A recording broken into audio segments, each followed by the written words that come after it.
Oh, cool. Hello, everyone. Welcome to another edition of the 805 Uncensored, a podcast about music, spirituality, leftist politics, and more. This is another one of our panels, number 7. This is our Pride panel. So, welcome. I'd like to have everyone introduce themselves, talk about their political affiliation if they'd like to, and their preferred pronouns. So, we'll start with you, William Compton. Hey everyone, I'm William Compton. I'm from Bowling Green, Kentucky. I'm registered Democrat and I'm actually running for U.S. House of Representatives in the 2nd Congressional District. Brit, also known as Bimbo Bookshelf. Hi, everybody. My name is Brit. I go by she, her pronouns. Politically more on the leftist leaning, more of an anarchist ideology mindset, but forever growing and changing. Fuck yeah. Gray. Hi everyone, my name is Gray Arias. My pronouns are she, they. I am one of the hosts of Let's Talk Weekly. We are a YouTube show that talks about important issues, and we're both leftists, so we give our leftist view on everyday topics. We also cover some pop culture, but mostly we stick to politics. And yeah, I am from West Covina, California. And yeah. Great. Thank you. Karla. Hello, I'm Karla. My pronouns are she, her. I guess I don't really. It still feels weird to like kind of say something about my political ideology or whatever. But I guess what could explain it better would be anarcha-feminism, which is anarchist feminism. I lean very heavily into Zapatista teachings as well, very much into like autodefensa communities, especially from Michoacan, Mexico, where I'm from. And yeah, I'm just your friendly neighborhood hater, brown girl, just talking shit and like being critical of everything, I think, because I think we need to. Awesome. Aaliyah. Hi, everybody. I'm Aaliyah Ewing, and I'm from Simi Valley on Chumash land. My pronouns are she, her, and I'm not necessarily interested in like any one specific issue. I'm more passionate about intersectionality. I met Jordan because he had me speak on, like, I wasn't a panel, but it was like a group, like an anarchist group, because he thought it would be interesting to have me join as somebody who like works for the Democratic Party. And my role in the Democratic Party, from like my perspective, is to radicalize the party as much as I possibly can. So a lot of the local party has a lot of local issues with a lack of intersectionality and a lack of progressivism. So that's really, I just think, my role. I do have my own podcast called Radio See Me. It's inactive. It's an inactive podcast because I'm a full-time college student, and that's just really difficult to be able to maintain 24/7. I'm hoping as I get more free time that I'll have more time to be able to post it. And then I think that's it. Was there anything else that I was supposed to mention? No, you're Did I all forget? good. Okay, thanks. Liz. Hey, I'm Liz Campos. I got elected this year or last year to Ventura City Council. I ran as a Democrat because having the support of the party helps. Ali is great because she is pulling it as far to the left as she can, nudging it along. Karla, I'd like to say to you, your skin is gold, and don't call yourself brown. Don't worry about that. Everybody in my neighborhood is gold. That's the gold the Spanish didn't realize that they were looking for. And I also currently live on Chumash land. I was born in Tatavian land in LA County. And I think that podcasts are the future of communication and knowledge being shared. So I love that we're able to get on here ahead of the game and really tell it like it is. Wonderful. Thank you. Kaitlyn. Hello. Yeah, Kaitlyn Sage. and I live in Simi Valley, as well, along with Alaya, and I forgot if anyone else mentioned they're from Simi Valley. And I just got back from the Simi Valley Pride event, which is really cool. And I'll say, like, politically, like, I'm sorry, yeah, that's actually, I was a little late. That's why I was a little late, because I was at the Pride event. So my apologies. Politically, I lean like towards like Marxism, I guess. Like, if I want to be like all technical, I'm really like, currently I don't put so much like of an emphasis, or I don't really like care so much about like ideology, or like, like what someone like, I don't know, like labels themselves politically. I think it's more about like who people are, and yeah, like I'm definitely a fan of anarchism. I know there's like a whole like Marxist anarchist thing, like, or whatever. Me as a Marxist, I don't think I love anarchists, and I think anarchism is great. And yeah, that's where I'm at politically. And yeah. Awesome. Thank you. So, Heather and I's first question for the panel is, how would each of you define rainbow capitalism, and how do you think that it's, this is in like massive air quotes, intended to be a form of allying within the LGBTQI community? I guess, William, we'll start with you since you're the first person that I can see at the top of the panel. Yeah. So to me, rainbow capitalism is just marketing to the LGBTQIA community, just so our corporations can make some money, and at the same time still continue not to pay the workers what they need to be paid, even though they're raking in more money with this. Let me look at the rest of the question. And with it being a form, they want it to intend to be a form of allying, because they want everyone to say, oh, there's rainbow flags on everything. There's uh, everything on this merchandise. They support us. When in reality, they turn around and they send money to corporations or entities that go against LGBTQ people in America. Most recently, the biggest one I could think of, Chick-fil-A, they actually had some kind of event, and their CEO, he openly gives to organizations that goes against LGBTQ people, and they want it to seem like they support our community, but behind back doors they don't, and that's what it is to me. Yep. Yeah, it's interesting that Chick-fil-A was recently criticized from the right for having a diversity and inclusion person. Like, really? They're not conservative enough for you? Mm-hmm. It's fucking crazy. Yeah, what do you guys think about rainbow capitalism? How about you, Karla? I see you nodding and smiling. I mean, rainbow capitalism is just literally that. What the name is. It's capitalism with a fucking rainbow, right? Yeah. It's just like this whole like allyship, right? It's because a lot of people, a lot of like progressivism too, honestly, and this is just me being like to the left of the left, right? Like me being like a little critical. A lot of folks like want to kind of be like, oh, but like we're visible and whatever, like we're being, I don't know how to explain it, but it's like I like I don't give a fuck about Bud Light. Like I don't care that Bud Light has like a flag. Like I don't care that, like, you know what I mean? Bud Light sucks anyway. Like I hate Bud Light. It's just these corporations at the end of the day are corporations, and they're trying to turn a profit, and they see that now it's like marketable. Like we've become marketable. Like it's just like so frustrating to me how much capitalism just sees us as like, how can we profit off of you and everything and anything that you are. And it's like those memes of like the 1st of June, it's like the rainbow flag, and then like the last day of June, like at midnight, it's like, oh, forget y'all. You know what I mean?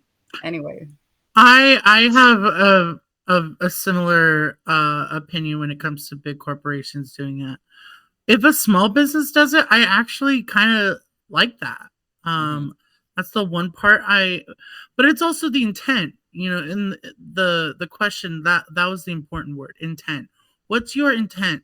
Are you also paying your workers a living wage? Is your business operating ethically?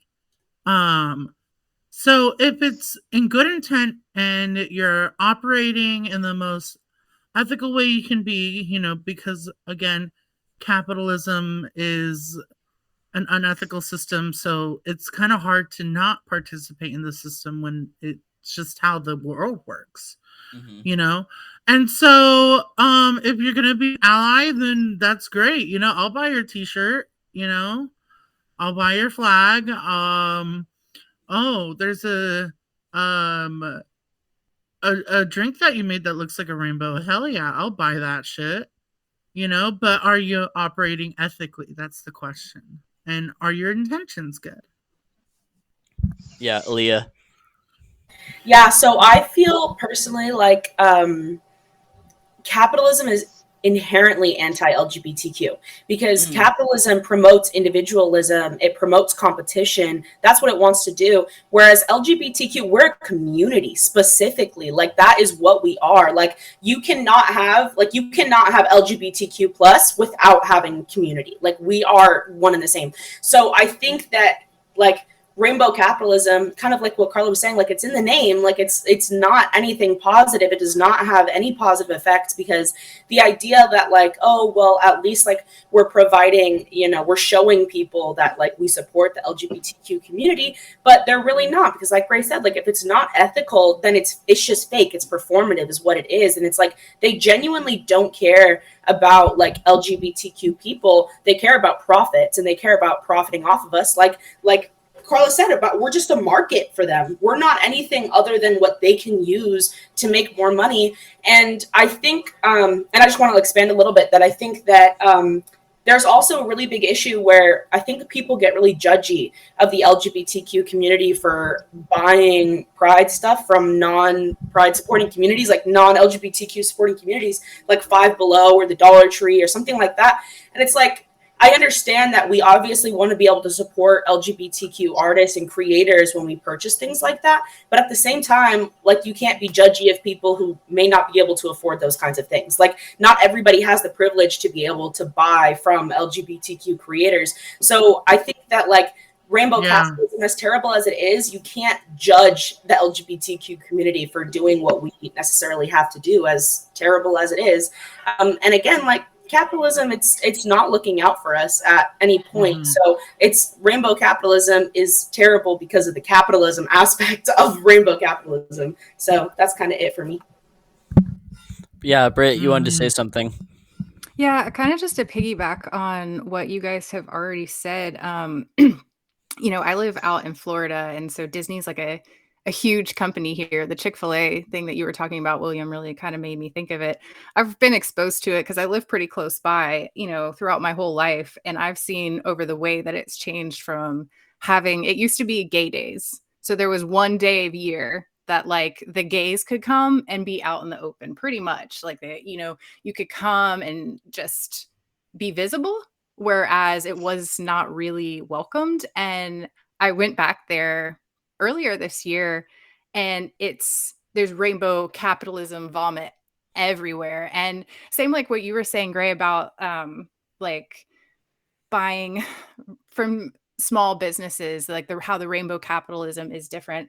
And like you were saying too, Aaliyah, it's not always possible, but I think a lot of time you can kind of see patterns of behavior in business if you follow the capital and you follow the money to see who these businesses or where your rainbow capitalist money that's being spent is going to or profiting. Like Disney, you can see where they spend their money. There's local businesses that have gender inclusive spaces, and you can see that they're in their communities supporting events and actually being allies. And I think that like to piggyback on what Aaliyah was saying, under capitalism, there's really no safe way to consume rainbow capitalism because it just is capitalism. But we can all do a little bit of a part to pay attention to where our money does go so that we can feel comfortable shifting that around and being more a part of it, to take back the community effect of pride, because that's really what it should be. The rainbow capitalism can kind of put a damper on that. Really well said. Could I Liz- just say something real quick? Brit mentioned something. Sure, I then we just have to really go to wanted Liz. highlight that. Okay. So I want people to also not get confused about when a corporation does something good for the community, I guess. So like, for example, like Chick-fil-A offering a diversity training. Okay, as much as I disagree with them politically, as well as like their practices of donating to anti-LGBTQ groups, I care about the safety of workers more importantly. And so that is not rainbow capitalism. That's just treating workers fairly. I wish the company as a whole would not donate to LGBTQI plus hate groups, but you know, you need to keep your workers safe. Yeah, really good point. Liz, you had a thought. Yes. So I'm unmuted, right? I can't quite control it well. Yeah, we can hear you. Okay.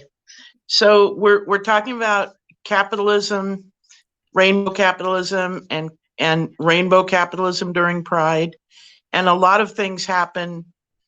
Capitalism itself never had blacks or Latinos or Asians in TV commercials before the year 2000. So now they've got those markets settled. So now they're stepping up for more because capitalism is based on greed. It's an economy of greed. At the same time, what was just stated about employees in Chick-fil-A, if you do some research, I think you're going to find out that Chick-fil-A has a diversity program because they were sued. And it's too bad we have to stand up to companies all the time to get any rights at all. But what I wanted to comment about our celebration of Pride and rainbow capitalism really emerged from the Battle of Stonewall. We didn't have pride. We didn't have an ability to speak out before that. So as our community has gotten stronger and stronger and taken back some space for ourselves, that's when the corporations started going, oh, they must have money in their pockets.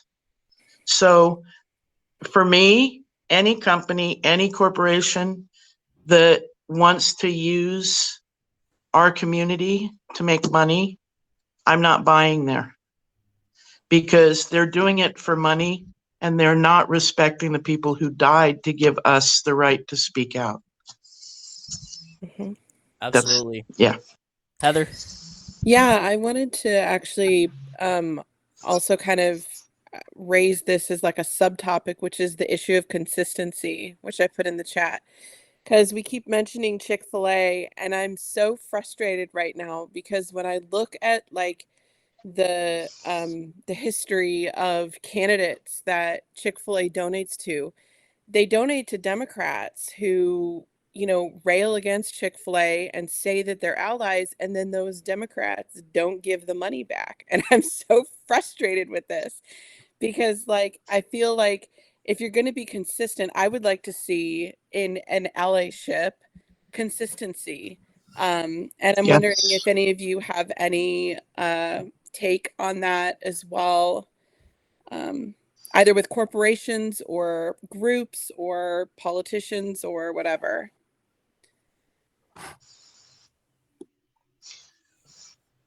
Look at what happened with Carmen Ramirez. Carmen Ramirez was a politician, for those of you who don't know, in Ventura County.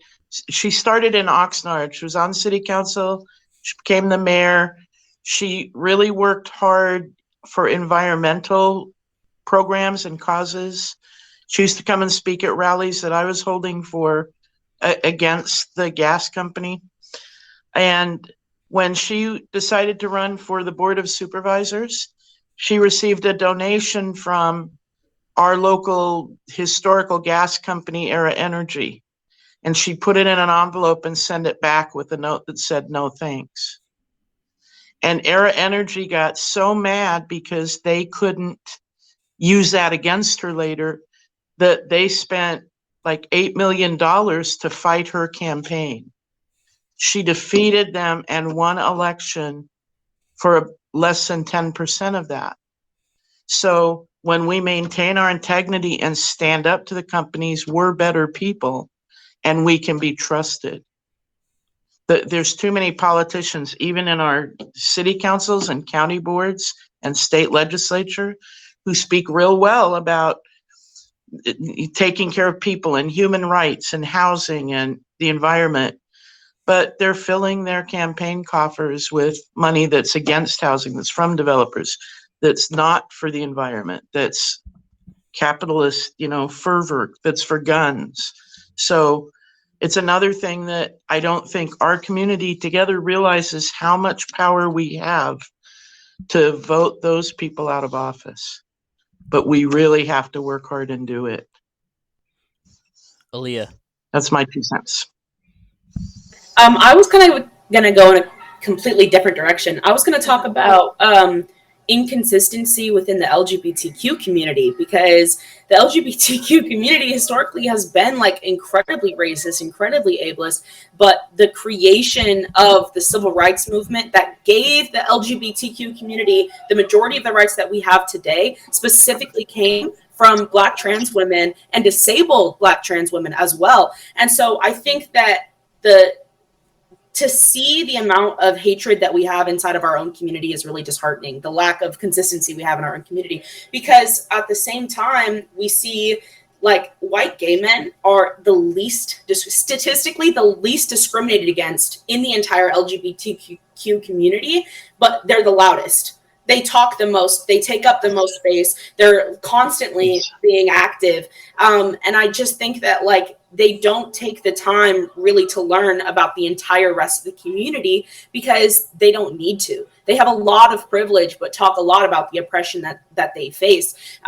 But there are many people who can't hide, being gay. There's a lot of people who can't hide being queer. And so I just think that for me, when I think about consistency, I want to see consistency within our community. I want to see intersectionality within our community, because intersectionality is what created our community. And so we would not be the group that we are today without Black trans women. And so to see the lack of support from our own community for them, I think that's just incredibly disheartening. So that's kind of where I wanted to go with the consistency thing.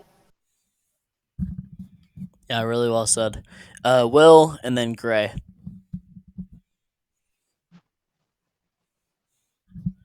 Actually, I don't see Will anymore. All right, let's go with you, Gray. Oh yeah, thank you. Because I am so sick of white gay men in our community. Like, now, if any of y'all say, not all white gay men, if you're saying that, then you might need to look at yourself, honey.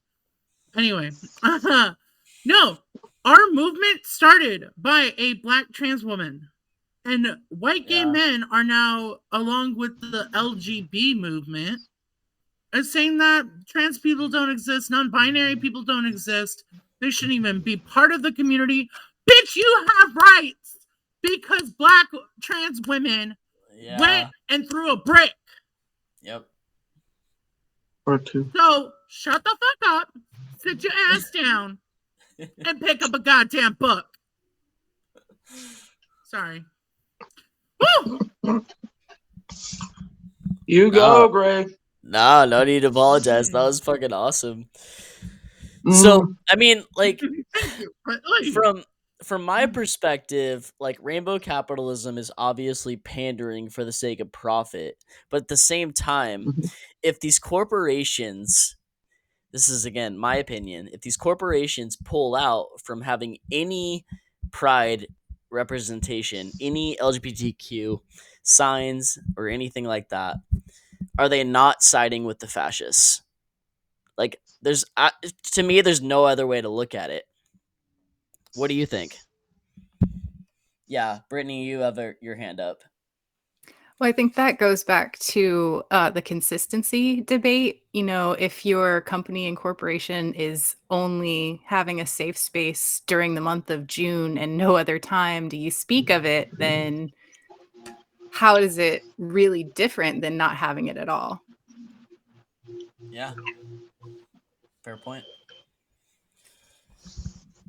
I know other people on this panel have something to say about this. Gray, what do you think? Well, see, with rainbow capitalism, I will say, like, as I disagree with it, it does help with the making it a little, like, our community a little bit more visible. And as much as people argue about that, like, we need to stay visible right now. We need to be seen. Like, there are people who want to invalidate us as much as possible. And yeah, there are issues, like obvious issues with rainbow capitalism. But the one thing I will still say is that, hey, we need to be seen. And like, I don't like it, but you know, I'm really like, it's really murky with like, because I don't like it at all. Yeah. Yeah, no, But I agree. It's like a double-edged sword. yeah. Mm-hmm. In some way, don't you think though that the idea of rainbow capitalism, or you know, some part of our community sees only part of us, that it's more divisive if what we're calling rainbow capitalism, as you said, it shouldn't be just a month and disappear. If that just stayed all year, then it would be succeeding at giving us a place. Yeah, but and right now, that could also be. Yeah, right. I go mean, ahead. I kind of understand that, but at the same time, like, it's still capitalism. So, Well, I'm fine One with could getting also rid of say capitalism. about. Well, Go I'm ahead. so sorry. There's an audio lag on my end, guys. I do apologize. No, you're fine. Hello? Okay, good. I was gonna say, one could also say about like other months, Women's History Month, Black History Month. You know, they'll come out with a bunch of you know, like clothing items with like T-shirts that also promote that. Like everything, it's sad. The one thing about capitalism is that they make everything marketable. Everything. Yeah. And that's the purpose, right? The purpose is to commodify literally everything.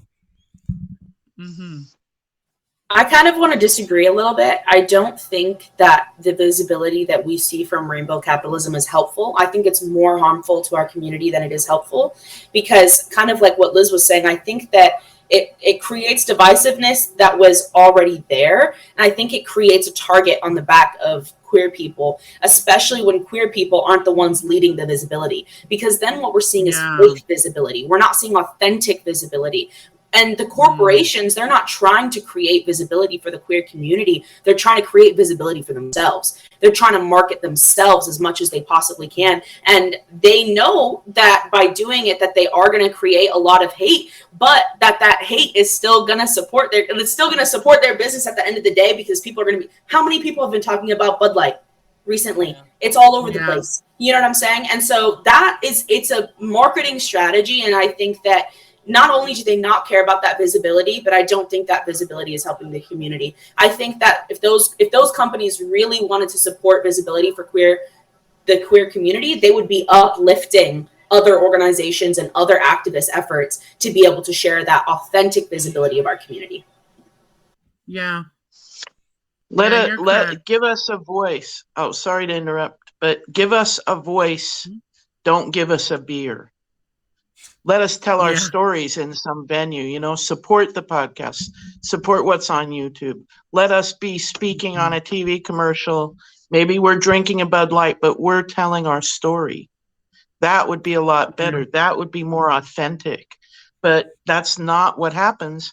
And by doing it the way they're doing it, so many companies started with a little rainbow stuff, a little pride stuff. And when their community spoke out against it, they cut it off.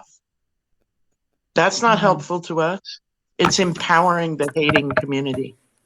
And I think it causes individual harm too. Like I put in the chat, look at what happened with Dylan Mulvaney. I mean, Yeah.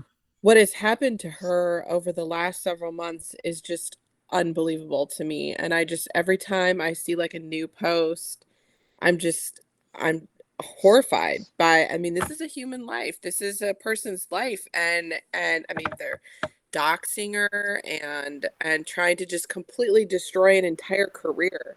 And that's individual harm.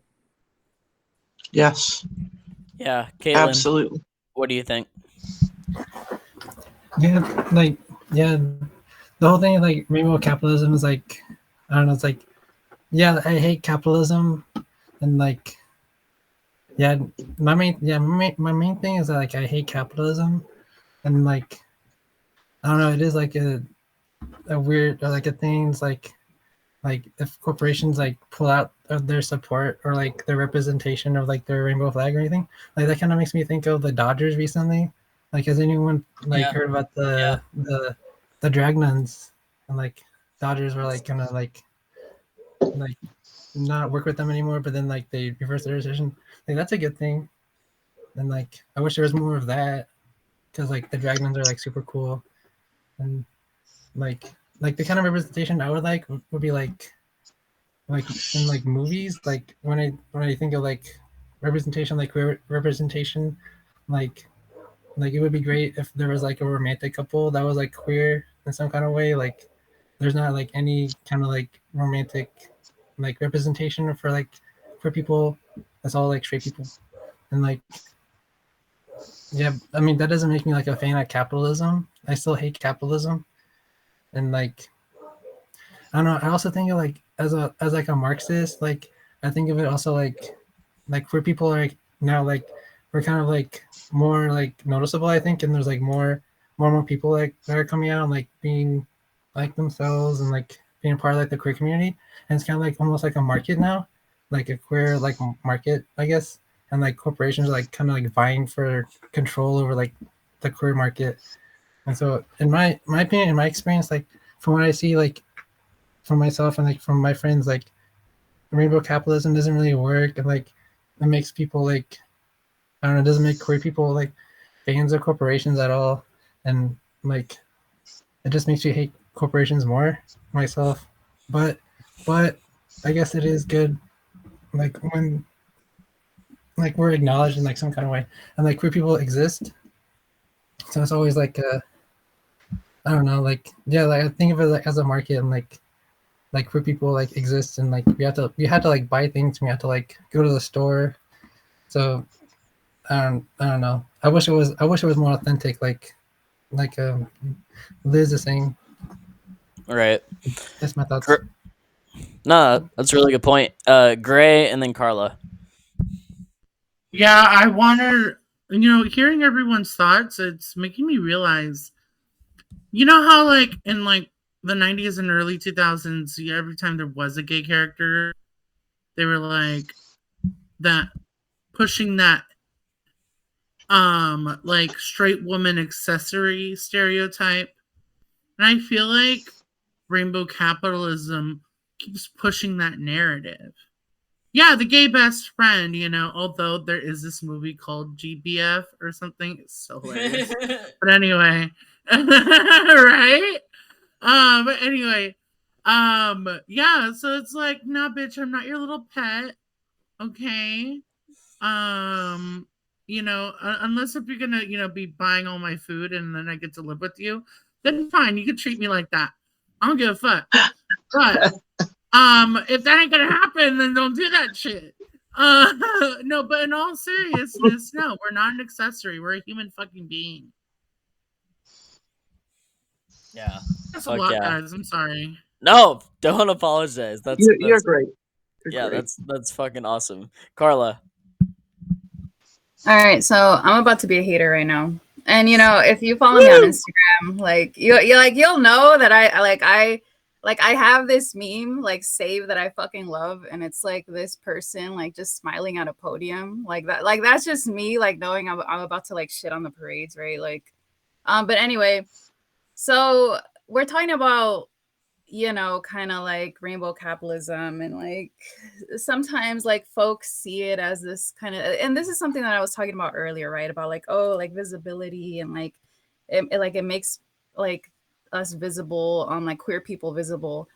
And I should note that even that term, like even how folks identify, right? Like because queer, like identifying as queer is like a political statement, right? Like, you know what I mean? But anyway, that's for another video or something.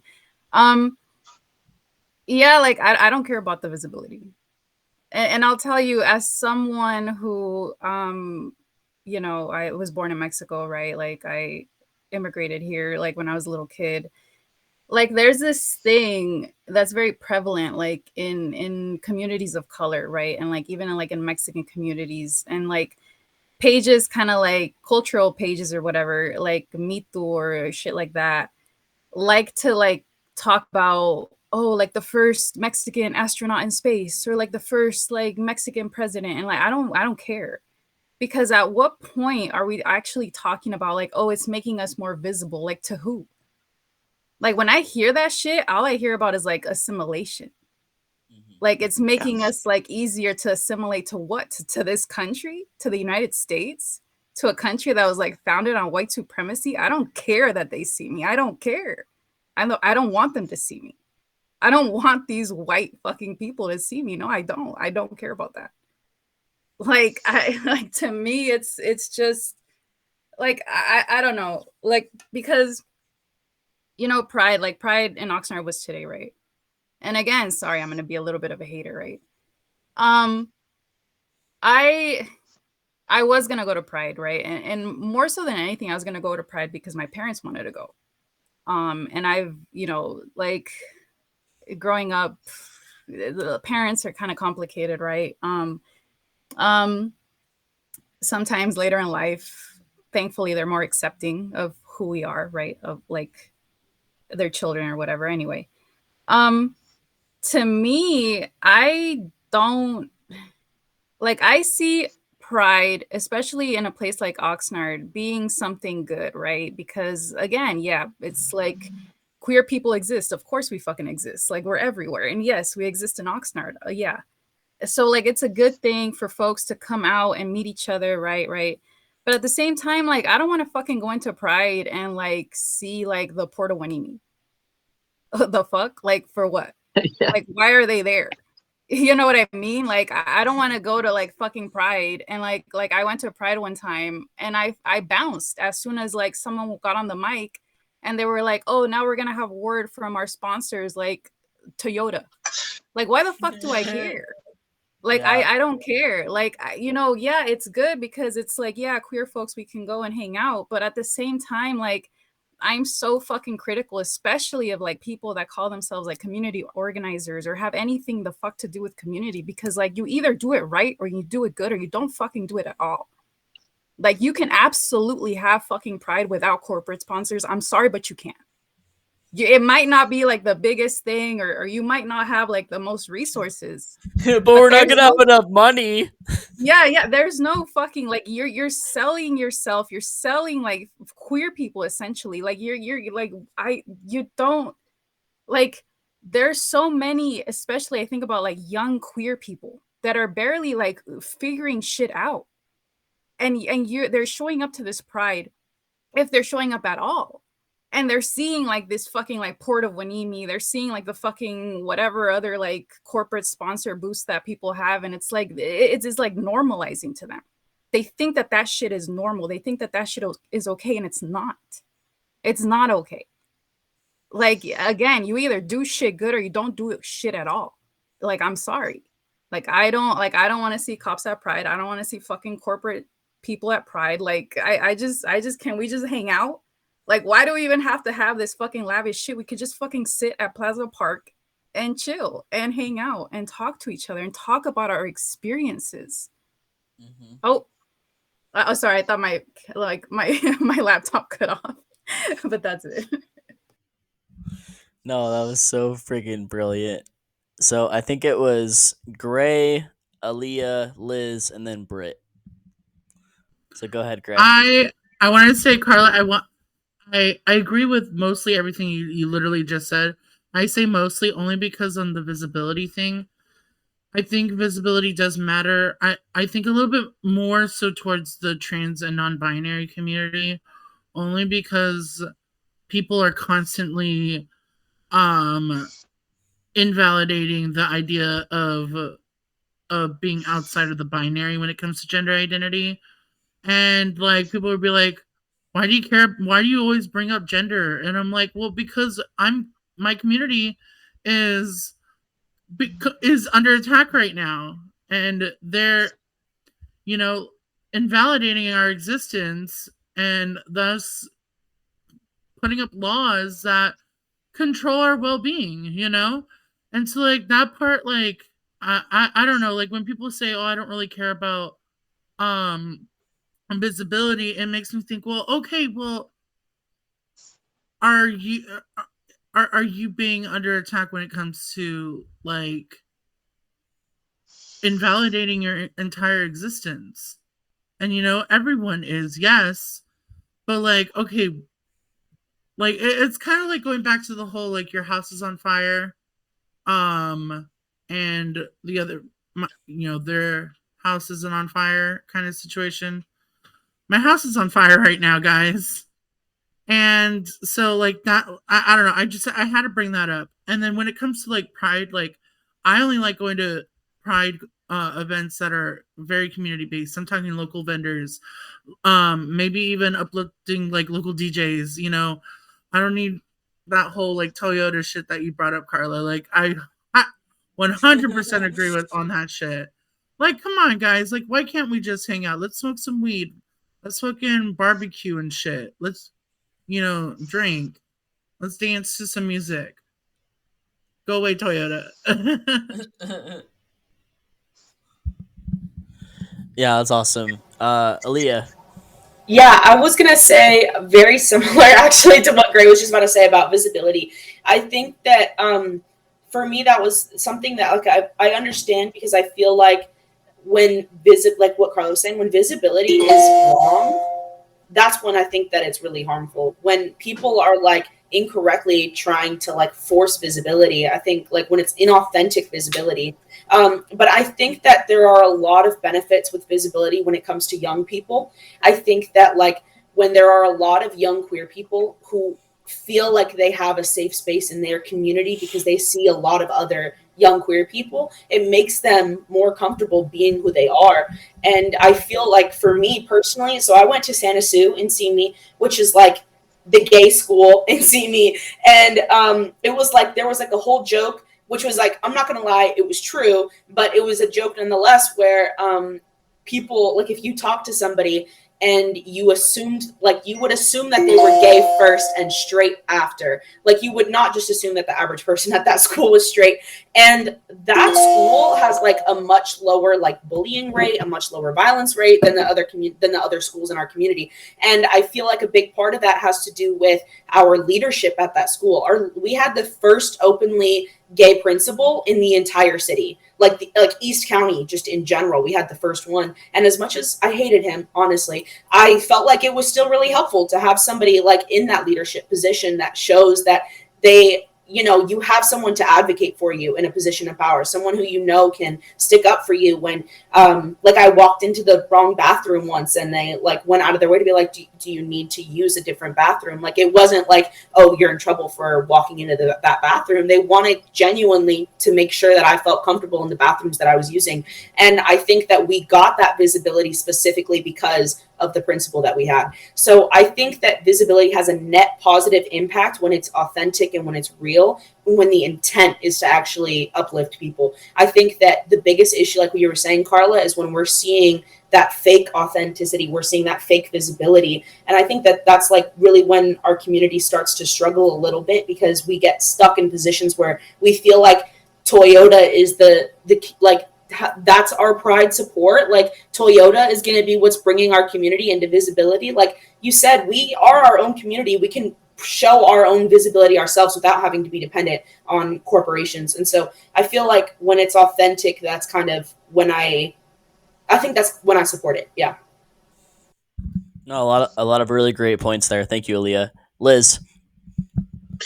So I also want to respond to Karla and Aaliyah.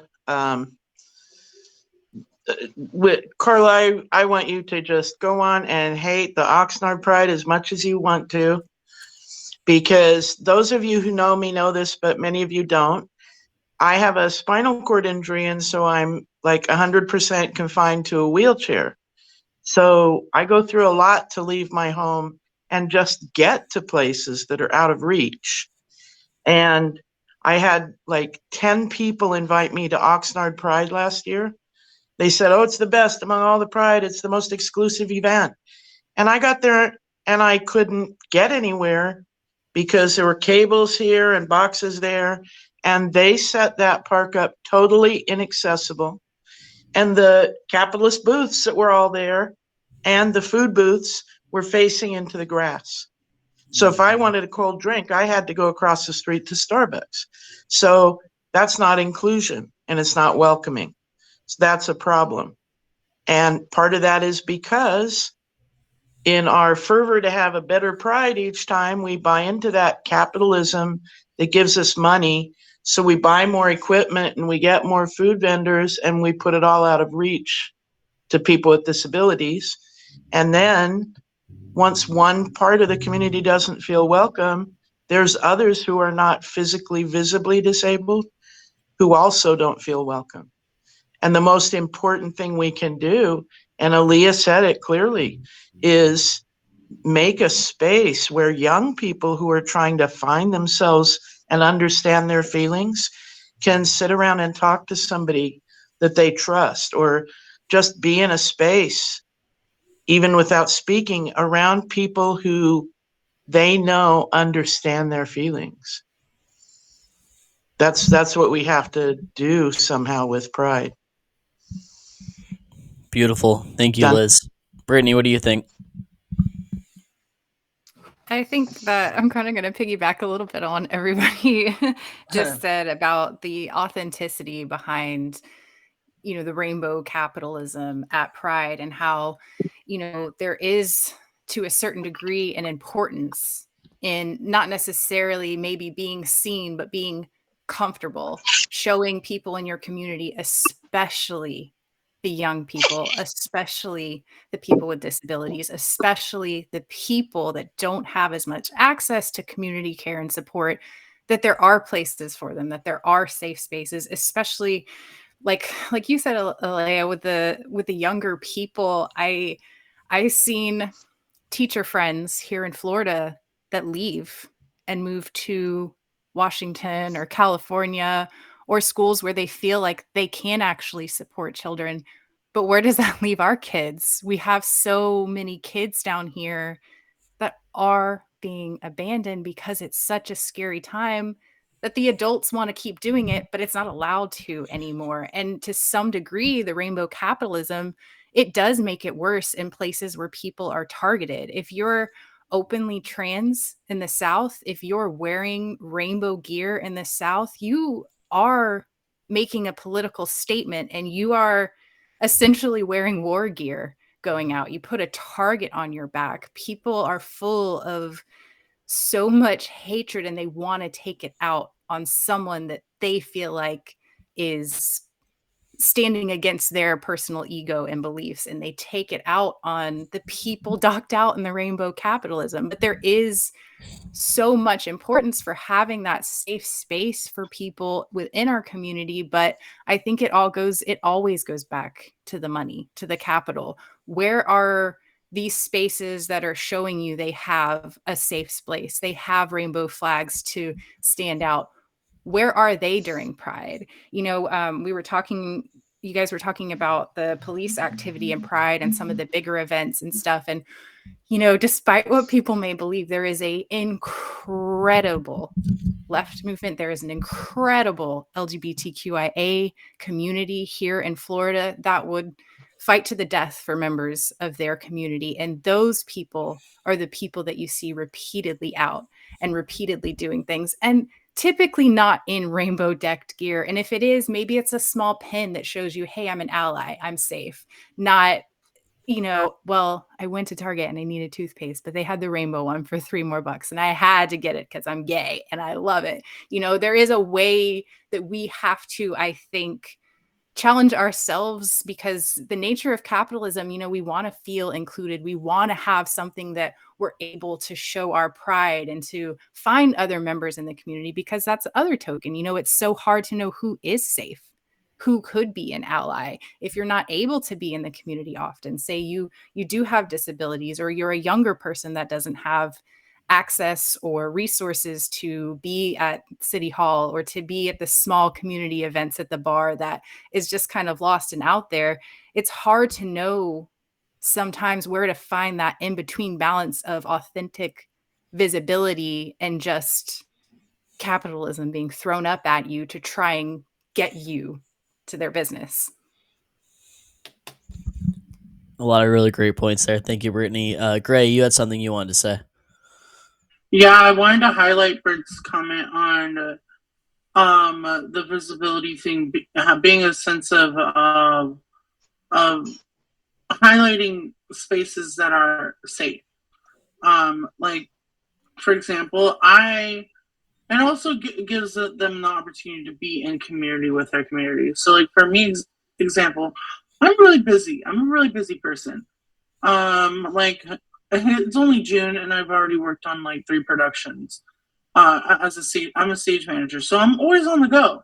I don't have time for Pride events. I don't have time to go down to my college's Pride Center. I would love to, and then the minute that opportunity does come, I do go. And same for like social justice events too. Just like I want to go to every protest. I can't go to every protest. And also like highlighting, people with disabilities. No, we're not we don't show up because we're not dedicated. It's because we can't. Like, come on, guys, give us a break.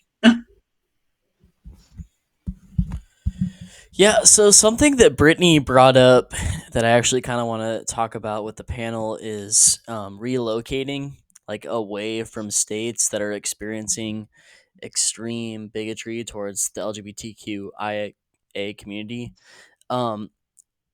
Brittany, I guess I'll start with you, asking you this question. Do you think that people should stay in these states and fight back against these policies, or do you think that they should flee? That is a really great question. I think that's hard to answer because, Exactly. Fleeing it is a depends on the privilege. Listen, you'll never get me out of Florida. I'll be here fighting till my day I die on the back of an alligator. So help me God. But the thing is, at a certain point, environments can become dangerous for some groups of people. And I do understand why people in that group would choose to relocate for their safety, for their well being. I think when it really disheartens me and discourages me is when it's people that could be doing good in the community, people that are able, I piggyback on the teacher thing, just because I've known some people personally, or people that have left because they want their kids to be in a better space. Like, right, that's actually I'll go with that. There's, a lot of people leave here to raise their families away from the politics, away from the hatred, away from what you get down here down south. But a lot of times it's those very people that we need the most in the community that understand how this bigotry and this hatred needs to continuously be combated by more people like that, more people that have the ability to be an ally, to stand in, teachers in school that want to support LGBT plus students, because more and more it's becoming an inconvenience, or people are leaving because the work is getting harder and it would just be easier to pack up and leave. So I think that it really depends on the situation and why people relocate. I understand it because it's hard to be in, but to the same degree, there is no revolution or change that it comes easy. If you are able and you are in a space where you can be an active part of your community to make it safer for those people so that they don't have to leave. I mean, I think that it's complicated. Yeah, definitely. I think it was Gray and then Will. Am I correct, Heather? Other way around. So yeah, just to piggyback off of what Britt said, I'm in Kentucky, and this last legislative session, we saw one of the nation's worst trans bills, Senate Bill 150, pass through our legislator. And I do understand why some people have been able to flee and have decided to flee from Kentucky, but again, this is my home. And I've lived here, my family's here. I'm going to do everything I can to fight for this state. And we need more people to stay in these areas and to keep fighting for these areas because again, like Britt said, I'm a teacher and I look at my students and I can't just leave them with the wreckage of just people leaving without fighting to make sure that they have a better future. And we just need people to stay in these areas and fight it. These areas can be won. These areas, ideology can be flipped. We just have to put in the effort. And again, I understand why some people do leave, but we need more people to stay in these areas. Gray? I think she may have stepped away, so maybe we could do Aaliyah then Gray. Okay, sounds good. Go ahead, Aaliyah. So I know that I mentioned it. Oops. I know that I mentioned it in the chat, but I wanted to say it out loud too for anybody who is listening instead of watching. But leaving and being able to flee like that, that's a privilege. You know, like if you're thinking about like a place like Texas, for example, which is like also anti-LGBTQ, Texas was Mexico long before it was ever Texas and long before it was ever the United States. There are communities in Texas where there are like literally like communities that were Mexican before it was ever like even Mexico. And so it's like to expect that those communities would be able to just leave the home that they have been a part of for centuries, like that's a privilege. When you have like white people who moved to Texas and they've only been living there for 5 years, and then Texas passes, you know, an anti-trans bill, for example, and they're like, well, guess it's time to move to New York, or guess it's time to move to California. The financial resources to be able to move, like that's a privilege. But I also think that the people who have the privilege to leave have the responsibility to stay. Because I think that if you're in a position where you're not the one like necessarily incredibly in a dangerous space, like white gay men, for example, you know, white gay men aren't losing their rights the way that the entire rest of our community are losing our rights. And so I think that, you know, white gay men, for example, have a responsibility to stay and try and change that. White gay men have the most privilege in our community, so I think they have the most responsibility to try to make a change. Will? Yeah. I just want to say, Aaliyah, I agree with almost everything you said. Just with the fleeing part, I understand it is a privilege, but in some situations, some people do need to flee, especially ones who are being. I just want to make sure that's clear. There are some situations that it just safety is the utmost priority, and if you have to leave because of that, I completely understand that. But I absolutely agree. yeah, but I mean, I do agree with you. A lot of the people who leave just because one bill gets passed and don't fight, they need to stay and fight in order for us to start making a difference. Gray? Yeah. Yeah, I completely agree with that. It's really hard because like I'm a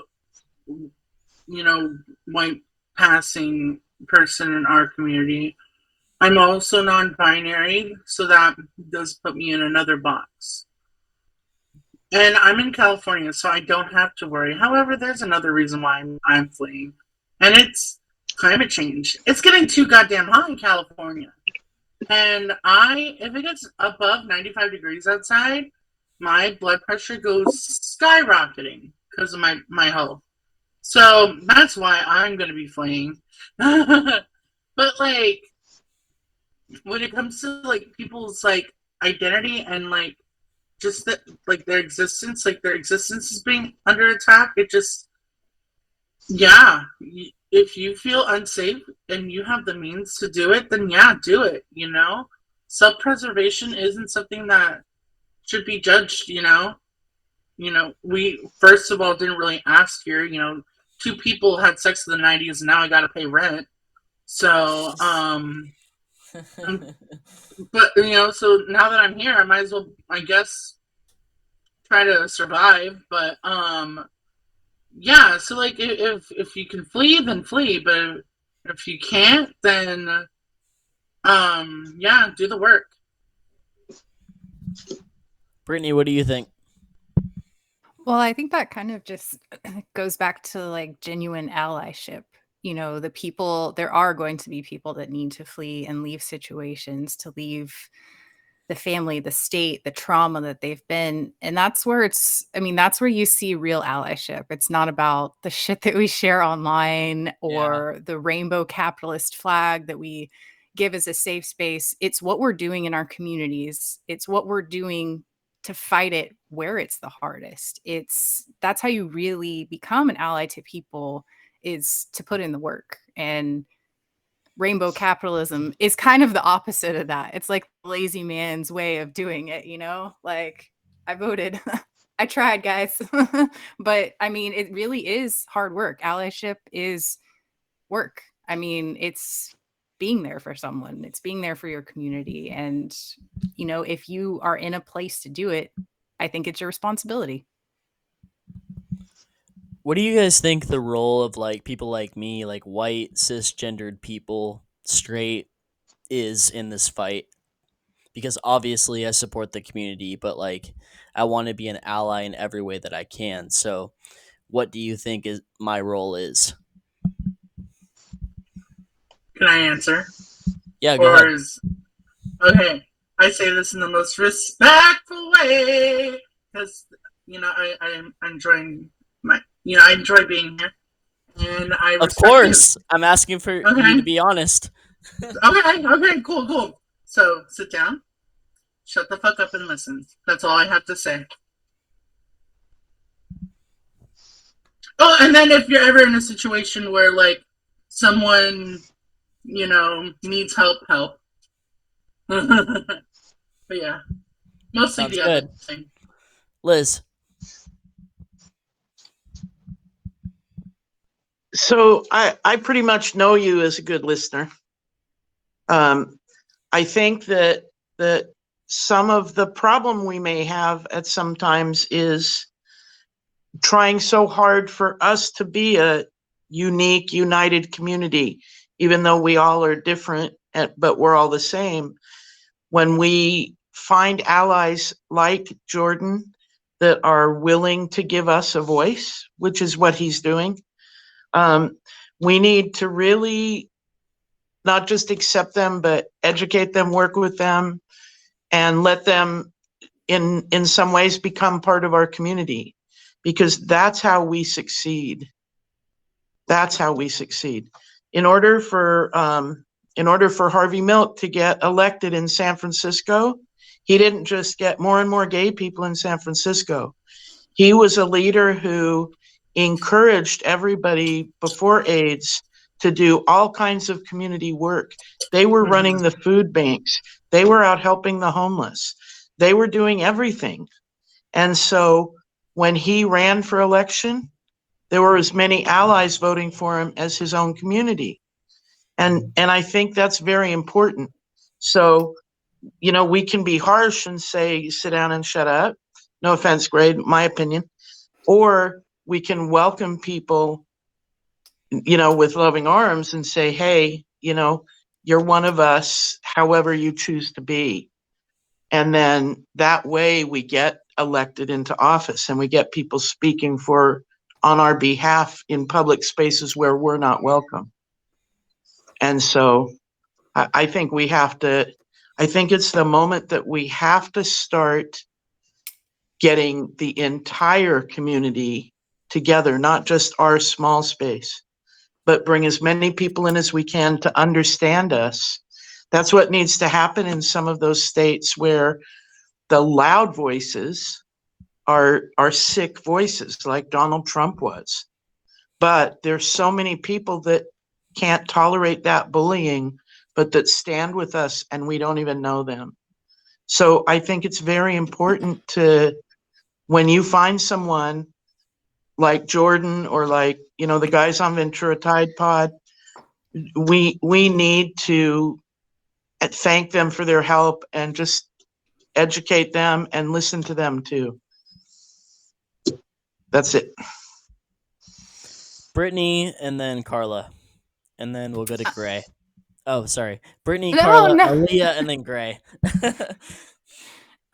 Well, like Liz said, you know, speaking a lot of what's important is, you know, taking these ideas to like the office and places where they're not welcome. I think that, you know, like Gray said, listening, of course, is key. That's number one, to hear what the community you're saying you want to support has to actually say, so that you know which the best ways you can to help and support. But then I think equally as important is what we do with that information this from there. You know, it's definitely important to sit on listening to someone that maybe you don't understand or that might be different from you, to change your own personal views and to learn how to better be inclusive. But it's so much more important to distribute that information to the places where you're safe that they aren't.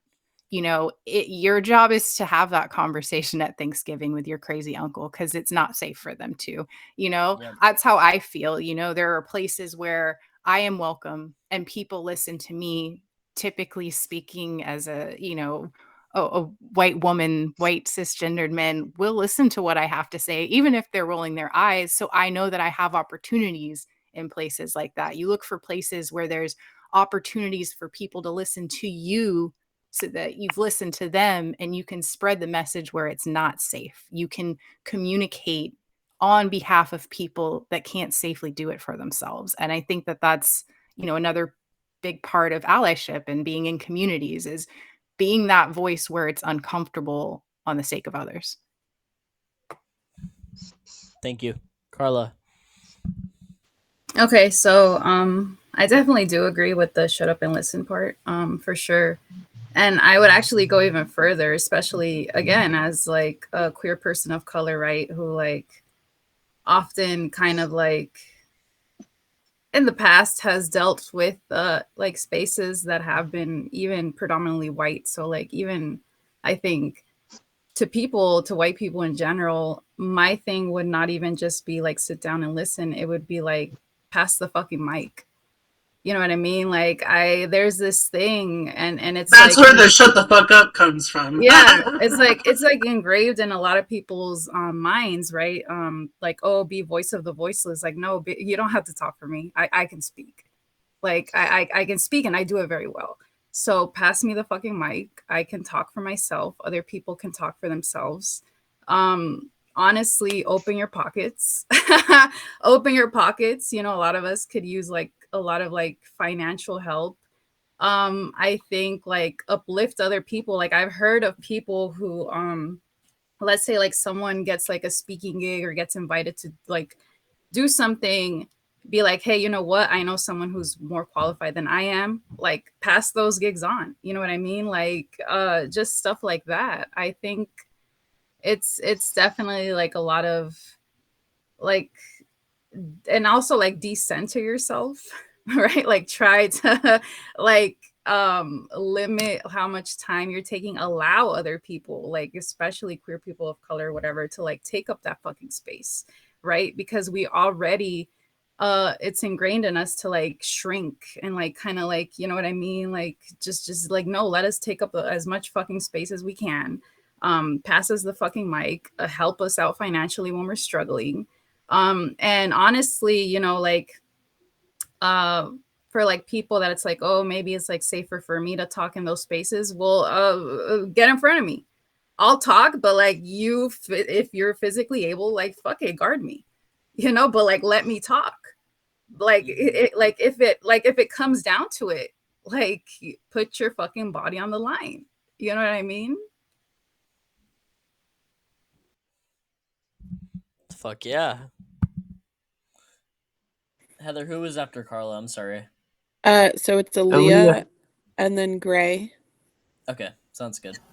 Okay, so I was like basically just gonna say exactly what Karla said. I was gonna say like that your job is like not necessarily like be quiet. Like I agree with what Gray is saying is to create that space, and I know that that's what they were saying. But I think that you have a responsibility to uplift the voices of the queer community, but specifically disabled queer activists of color, female activists as well. So it's like I think that you can't have like the queer community is not just a queer community. It's not just LGBTQ issues that affect us. Environmentalism affects us, racism affects us. So if you really want to be an ally, you need to be an ally in every way. You need to make sure that you're not just being an ally for queer white people or gay white men. You need to be an ally for the entire community, because the only visibility we're seeing for the queer community are gay white men. So, and to give a specific recent example of that, the most recent Pride panel that the local Democratic Party put on had literally one woman of color on the entire panel. It was, I think it was 2 women total on the panel. I didn't watch it, honestly, because I was really I didn't support it. Because I was like, I'm not going to show up and support a panel of almost entirely white people. Do you think that that's going to accurately reflect not just the queer community, but the community in Ventura County? Ventura County is not one woman of color in an entire panel worth in terms of like percentage of the population. So for me, I think that your job is to not just uplift queer people, but to uplift as many of like the intersectionality as you possibly can, and that includes, like I mentioned, everything else. So yeah, I don't remember what I was gonna say. I was gonna make another comment, but I totally forgot what it was. But I do have to go, so thank you so much for having me here today and for giving me this space to speak. I really appreciate it. And I just want to remind everybody that what Karla said at the end just now was like the most important comment that we had. So in this panel. So thank you so much for having me here. Before I go, I am going to plug an event, the Youth Civic Engagement Fair that I'm organizing in August.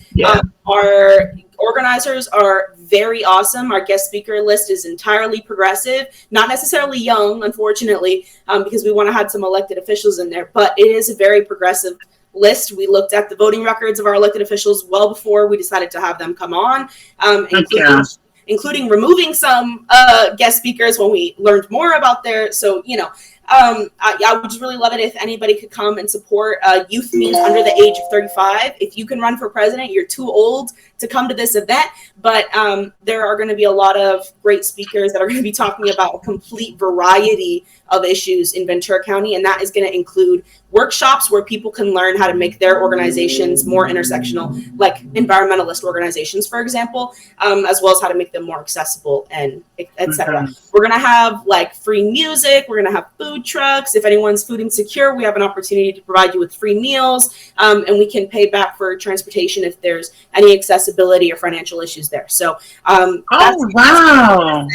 Yes, I love it. We're trying to make it as accessible as possible. I'm going to put the website in the chat. It's www.ycefair.org. All right, guys. Thank you so much for having me here. Thanks, Aaliyah. Aaliyah, Bye. you're awesome. Bye. Yes, love you. Bye. Okay, so it was Gray, then Kaitlyn, then Brit. So I wanted to give the audience context what I mean about sit down, shut the fuck up, and listen.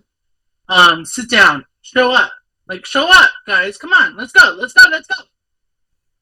Shut the fuck up. Yeah, pass the mic. Pass that mic. And if you like what you are doing here is bringing us and uplifting us, do that. You're doing step 2. And then step 3, listen. You gave us the mic, now listen to what we have to say. That's what I mean by sit down, shut the fuck up, and listen. And also, reparations. Like you said, if I'm ever in a spot, help us. And then Aaliyah also said, if you want to be an ally for everyone. It's hard to be an ally, A friend of mine I love her. She's like a sister to me. She stopped like going out with this guy because she found out that he was homophobic, and more so towards the trans community. And she mentioned that she was watching Drag Race, and he was like, "Ew, that's disgusting. They're corrupting the minds of children and they're turning them gay." And I'm just like, okay, well, first of all, you can't do that. And if you can, what's so bad about being gay that you wish that your kid doesn't turn out to be? So like that's my issue when people bring that up. But anyway, yeah, and so she was like, "Fuck you, bye bye." She identifies as bisexual, and he didn't necessarily have an issue with that, but she was an ally and cut that motherfucker out of her life. And like, also within the community and being an ally is to move away from events that are promoting the heteronormative binary lifestyle. For example, I think gender reveal parties are transphobic. I really do.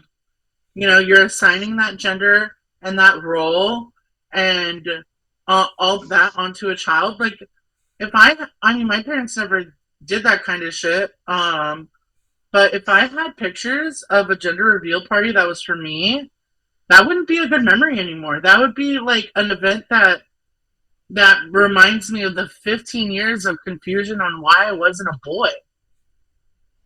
Yeah. So it's also like, if you are an ally and you get invited to a friend's what you call a gender reveal party, respectfully decline and then maybe educate them. Yeah.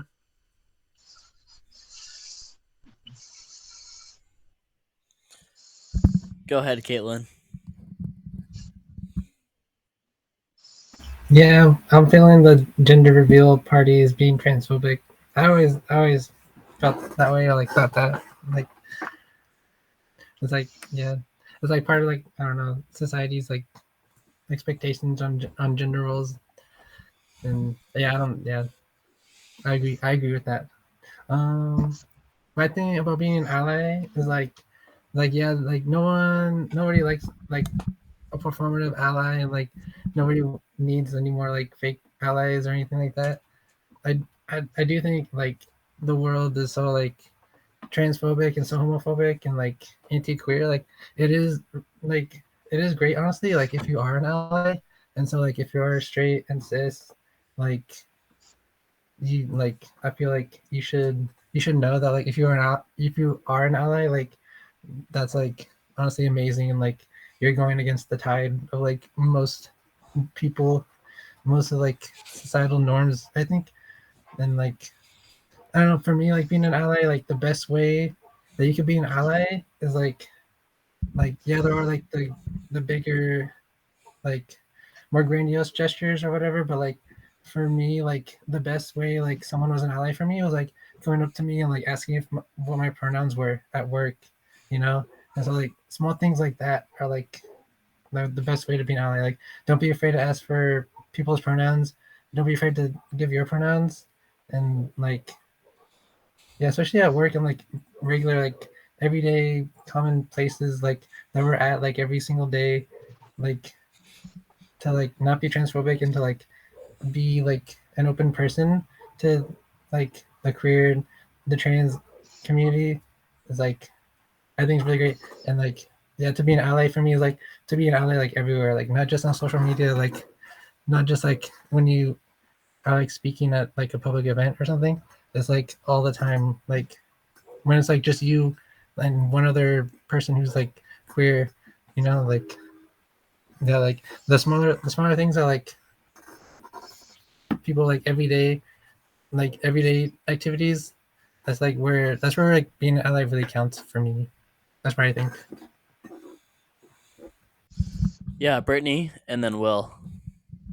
I wanted to go back kind of to what I had said too, but highlight what Karla had said, because I do think that it's really easy to I think a lot of people get hyper vigilant of being an ally and what are we supposed to do and what's my position in here, that sometimes you don't think to like heighten a voice, to bring somebody else into the picture, to step away, because it's you want, the urge to help is there so much, but it is so important. Like you said, it's not our lived experience, right? It's important to listen to the people that are living these experiences. And Gray, you had mentioned about bisexual women, which I feel like, as someone who identifies as such, we are in an incredible, especially white bisexual women, incredible position of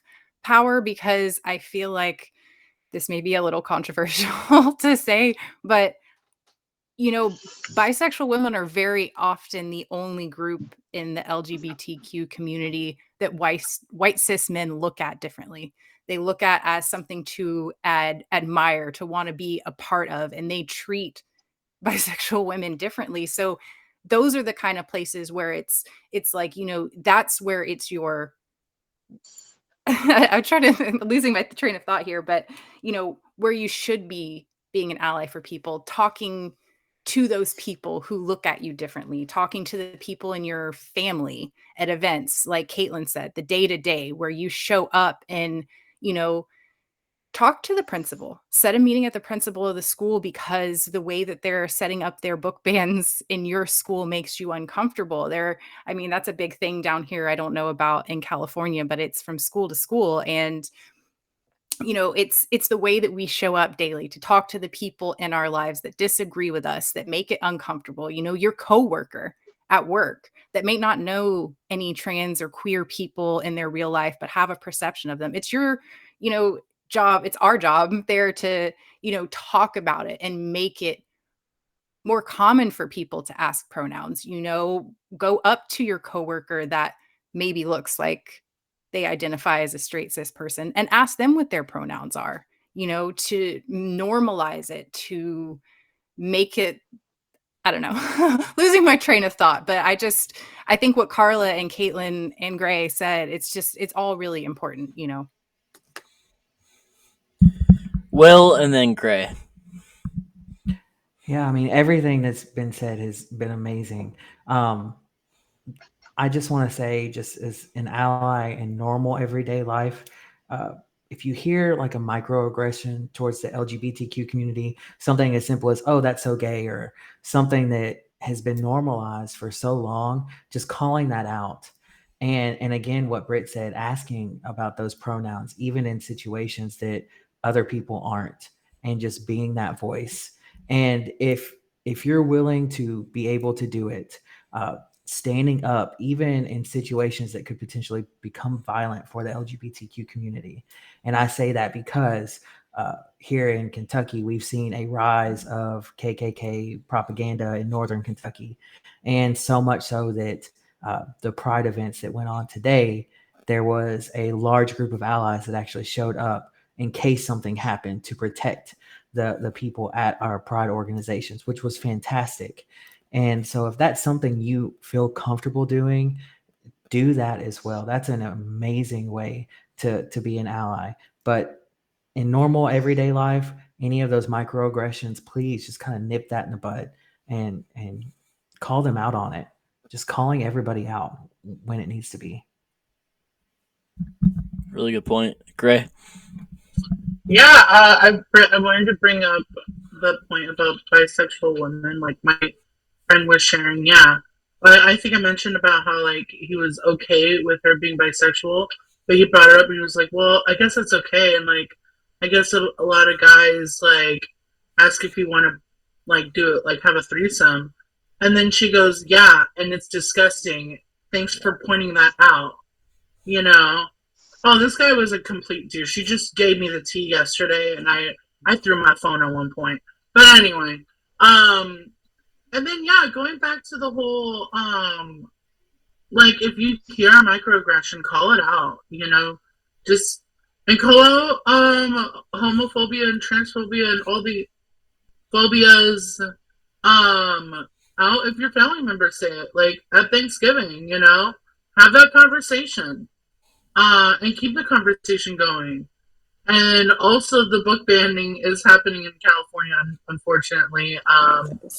In Orange County, in Glendale, maybe a girl, we love her, is running for Congress against Adam Schiff, and she lives in California's 30th, and shows up in Glendale because there has been some book banning, and yeah, there's been a lot of violence from Proud Boys, and we're just seeing it all over the place, even in California.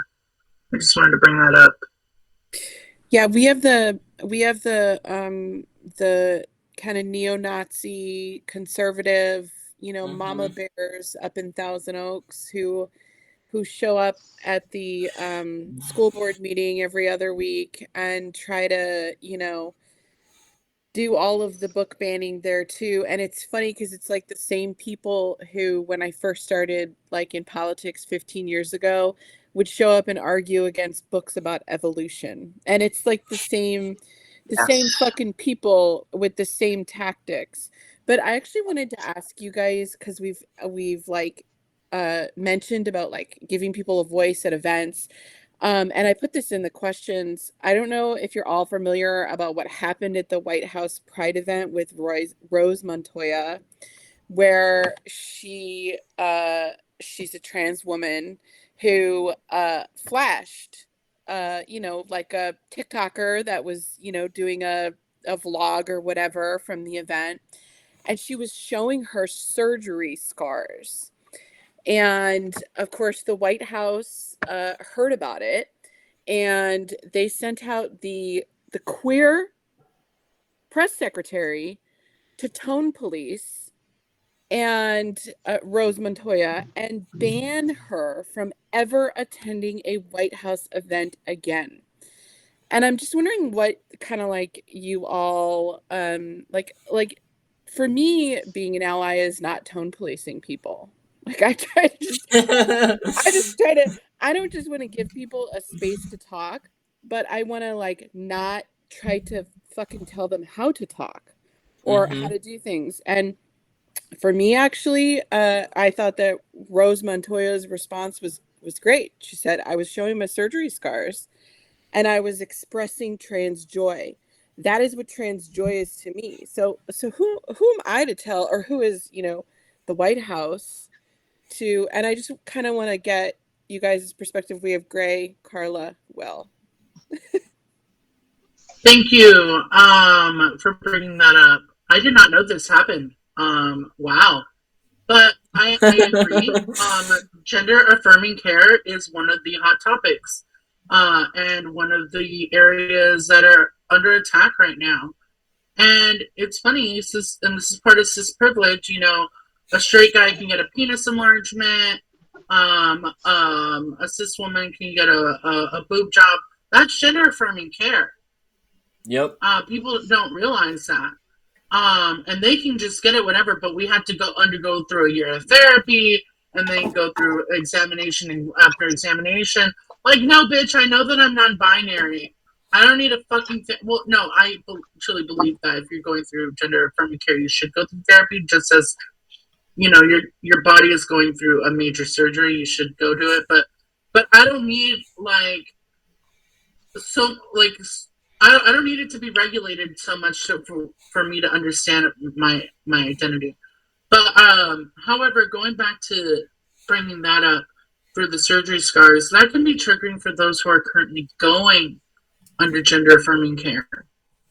I've watched horror stories of people sharing about their botched gender affirming care surgeries, and it makes me a little afraid to, because I'm comfortable sharing that I've been thinking about starting hormonal treatments and maybe even gender affirming care myself, because as a non-binary person, I'm very feminine and my body doesn't really match that. But I'm hearing these horror stories and seeing some scars, and I'm like, I don't know if I want that yet, So yeah, it could be triggering.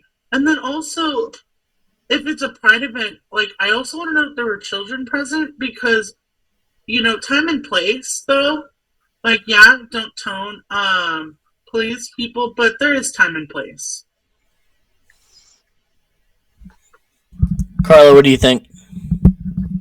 Okay, so I'm really glad actually that Heather brought this up, because respectability politics is something that's like really fucking important. And like, again, like not to be that person, but like it all goes back down to like intersectionality, right? And there is a reason why I do kind of like use certain terms to describe myself, right? And why other, especially like women of color, use certain terms to describe themselves, right? Like I used to do a lot of things, but like I used to have like this blog or like these like podcasts or whatever where my name was Angry Brown Girl, right? I know other women of color who when they're doing their events, they do speaker events and stuff like that. Like they'll introduce themselves as something like that. And that's very much intentional.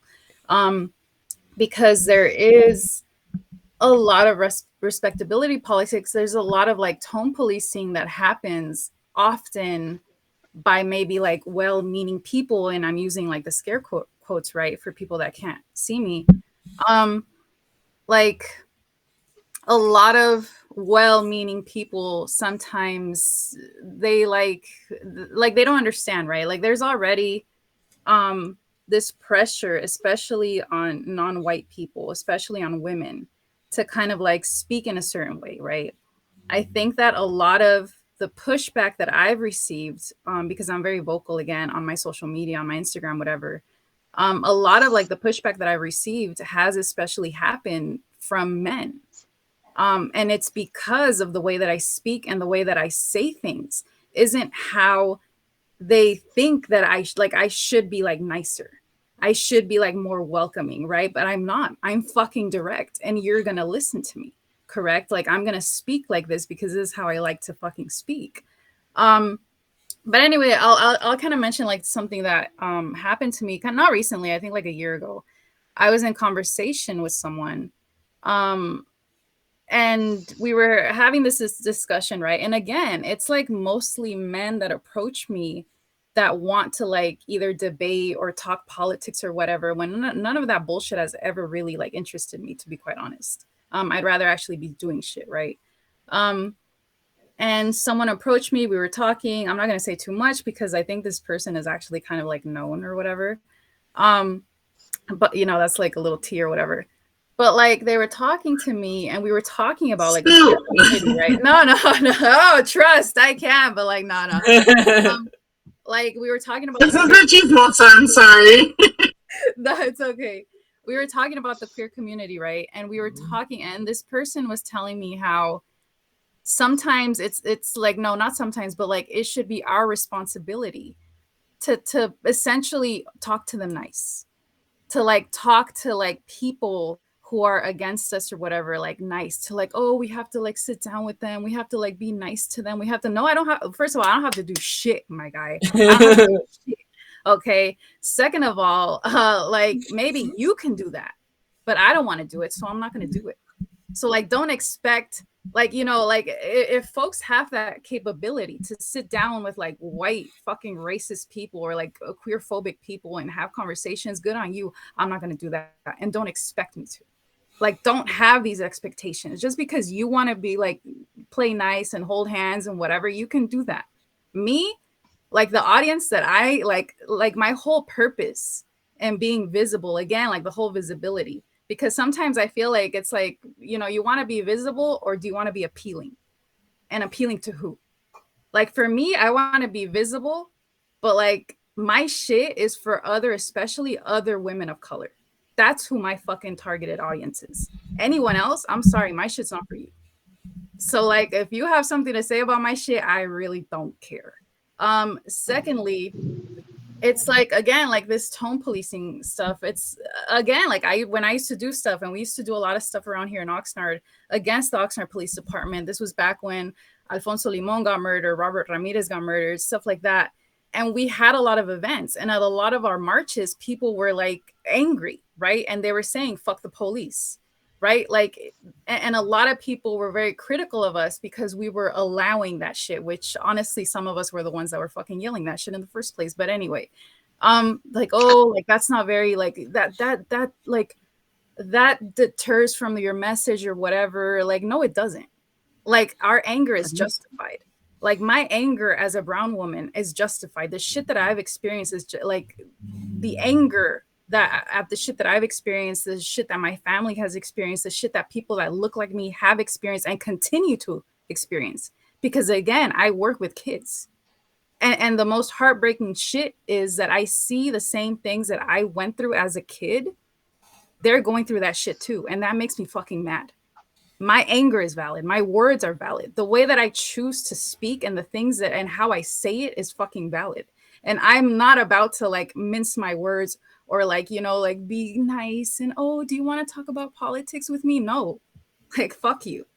And other people shouldn't police how I say shit or how I approach shit. Like, if you want to be nice and if you want to go and hug people, that's okay, but don't expect me to do it. And the last thing I'll say about the whole like ally thing, honestly, we have like a saying, which is accomplices, not allies. We don't want allies. We want accomplices. We want someone who's going to get in the fucking gutter with us and do some shady shit if we need to do shady shit. That part. I feel like I should just end this show right here because Karla's full of so much fucking truth. Every time I have her on the show, my God. Liz, and then Will, and then Kaitlyn.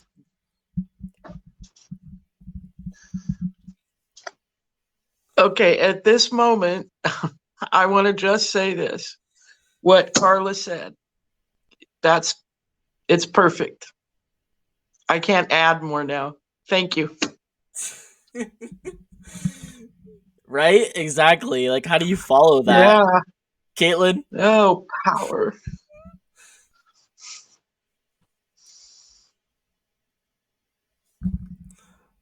Kaitlyn, you're on mute if you're She talking. don't want to talk. I think it's Will then Kaitlyn. Okay, Yeah. Will then Kaitlyn. So with the Rose Montoya situation, kind of what Gray said, if there was children around, time and place for things. I'm not completely familiar with it. I know the gist of what happened. With the response though of banning her from all events in the future, that was way too much. I mean, just maybe even asking if there were kids around, maybe asking for an apology and just say, hey, can you please not do that with kids around, type thing. Understandable, that is. But I mean, by all means, if no kids were around and it was just adults, it was blown out of proportion. And it was blown out of proportion anyway. I mean, we have so many more things that we could be focusing on and making sure that all of our communities are advancing, kind of like Karla said, just like mine. I'm seeing that nothing has gotten done since I was in my student shoes. We could be focusing on so much more than that. So I don't know the whole situation, just again, time and place sometimes for some things. Can I just interject one thing? And I'd like to hear both Kaitlyn and Gray's response to this, which is that as a mom of 3, I respectfully don't even give a shit if my kids saw that. It would sorry. I mean, I have 3 kids. They're 19, 15, and 6. And I think Brit said she has 2 kids. Okay. I don't know if anyone else on here has kids, but for me, I mean, it's a great way to start having conversations and incorporating that into like every day. Just this is, that's how people express themselves. Or that person does have scars. Let's talk. Like, it's a great way to start having conversations. And I do understand that for some people it's time and place, but again, as a mom, I don't care. And I would love to hear Kaitlyn and Gray now on that. Sorry, I just had to interject that. Kaitlyn, do you want to go first? Yeah, I'll go. Yeah, that's like, yeah, like as far as like, yeah, like kids and like making or having kids growing up in like an environment that's like actually healthy for like trans people. Like I personally totally think that like people's body, like it's their body, so if they want to show it or if they want to expose it, then they absolutely should. I personally think it should be like that. Like obviously we live in a society that's going to like go very hard against people exposing, like I don't think people should just expose their body wherever they want, but like if if people want to be comfortable with their bodies, it's like very much shut down in like this society obviously, and like very much for more so I think like for like femme bodies or like women, like people with boobs basically will very much get that area of their body judged, I think, a lot more harshly than otherwise. So I personally think that like if you want, like I personally think it's okay, and like I'm also like someday planning to get like top surgery, so like I I would love to live in a world where it's like more commonplace for that to happen and like more generally accepted that, you know, some people have boobs that weren't like there when they were born, or like they didn't grow up with having boobs, and that's okay. And like if they have scars and they want to talk about it, then that's okay too. And like definitely getting punished for showing your body like that, I think is like really wrong and really fucked up. And my heart goes out to, what was her name, Rose Montoya. Like It was yeah. Rose Montoya. And just to clarify, she covered her nipples. That there's like So that's that's like even, I mean, it was almost like a clam bra, right? Or like a yeah. breastfeeding. Who gives a fuck at this point? Who cares if you're Yes. showing your nipples or not? Like, Yeah. okay, Yeah. first of all, Kaitlyn, I don't mean to cut you off, but But you can go go. on. I'm so sorry. Oh, okay. Um, so yeah, like now that I think about it, the only thing I'm more concerned about is people who might be triggered if they're going under gender affirming care. But not because after what you said, like yeah, as a parent, now I'm thinking about it, if I was a parent, I would teach my kids. Oh yeah, people do this sometimes, and like those scars are there because of this. And like for me, like showing off my body, like I'm afraid to like go topless at like a pool, for example, because like yeah, I was assigned male at birth, but and I'm very femme presenting. I take off my shirt, you know, like my titties looks like a woman's titties, you know? And people will think that, you know, I'm like a cis woman in the pool with my titties showing, and I'm like, no, I'm not. So it's like, what can I do, you know?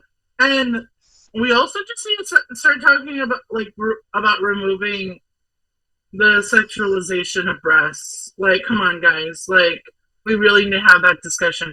Why is it okay for a cisgendered male to be shirtless at the pool, but God forbid a woman can't?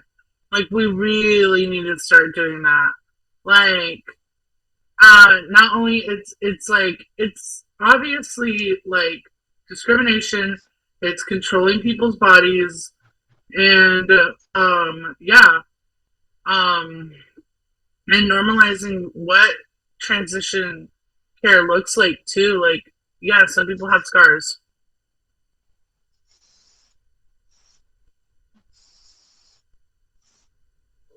I think it's Brit and then Liz.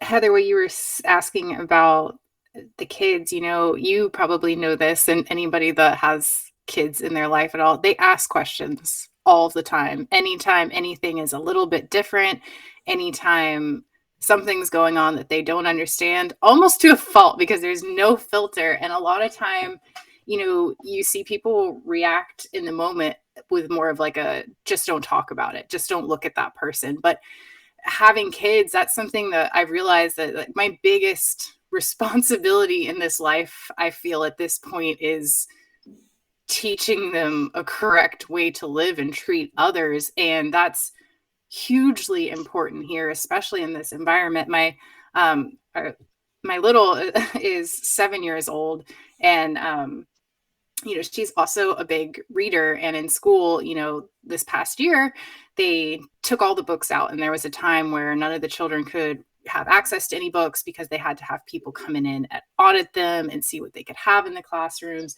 see what they couldn't have in the classrooms, which I could talk about that for probably. Yeah, I was just gonna say, Brittany's quite a big reader. Yeah, we're going off on book tangent, but all that to just say that basically there's always situations, especially now, where kids are going to ask you these questions, and it's important to spend time thinking on how you're going to communicate to them, not just in a way that they can understand that's age appropriate for them, but in a way that they can grow and learn and view people in a safe way, and in a way that they are inspired and feel and understand that it's not just like a choice. It's a moral responsibility that we have to support people in our community, to be there, to be a safe base, to teach them to stand up and say something if they see it wrong in the classroom, or they hear something, to, tell them. I was on this podcast panel and I was listening to this girl, Karla, who's speaking about all of these things that I can't possibly understand because it's not the life I've lived. Listen to your friends that, did that, something like valuable that I feel like comes from community and care. And like, I feel like I've learned so much and just kind of had so many moments just throughout this panel where I'm like, damn, I need to check myself. I need to think about things, and to not shy away from teaching that to kids, because of the next generation, like, we're going to see what community care is like, what we put into these kids, and to have those uncomfortable conversations with them, because no matter what your mentality is and what you're teaching your kids, they are affected day to day by living in this capitalist hellscape that is very fascist and very anti-LGBTQ and very anti-brown and very anti anything that's not white and capitalist. And they're going to be continuously exposed to it. So you have to have conversations with them that don't follow that beaten path and structure of what's expected of you. You have to talk to them about the things that you feel are important, like this. Love it. Liz, you had a thought, and then we'll go to Gray. Yeah, and I have to precede the thought with this metaphor, because Karla, you're so powerful and so clear with your voice I I know, felt right? like metaphorically you blew me off my wheelchair onto the floor and I had to crawl back to say this. So thank you. I adore that. It's wonderful. We all need to have this voice. That said, going back to Montoya, we've all talked about what was done and whether it was safe or not, but none of us brought up the fact that we have a president who claims to be an ally. And that was his response. Where's the Democratic Party calling him out on it? Where's his staff calling him out on it? What is going on with our country that nobody says you are an ass, get out of there. That's what I wanted to say before, but I fell off my chair there. But I think it's very serious that in the midst of the conversation, we first discussed the true victim of it. And as is typical, it's a white male with power harming a woman, even a trans woman. It's the same over and over again. So, I just had to get that out of my system because he claims to be an ally. Great point. Gray. Yeah, thank you for bringing that up, because I was going to say something on similar lines of that, and then I forgot. So thank you, Liz. ADHD. Anyway, so yeah, the fact that they brought their queer press secretary, whatever, out to do it, That doesn't make it okay, motherfucker. know. Like, it doesn't. Like, okay, if like a queer person in the community told me to like tone police me, I'd be like, fuck you. You know? It doesn't make it better. And then going back to what Brit said, kids ask questions. They do. And then when they do, parents, if you're listening, don't shy away from it. Don't go, oh, we don't talk about that. Like, for example, when a kid sees me, sometimes they'll go, she's so big. And I'm like, yeah, I am, honey. You know, some people are big, small, long, tall. You know, like it's like it's raining men, big, tall, smart, and lean. You know, like I'm messing up the lyrics, but yeah, we're all different shapes and sizes and different personalities. That's a teaching moment.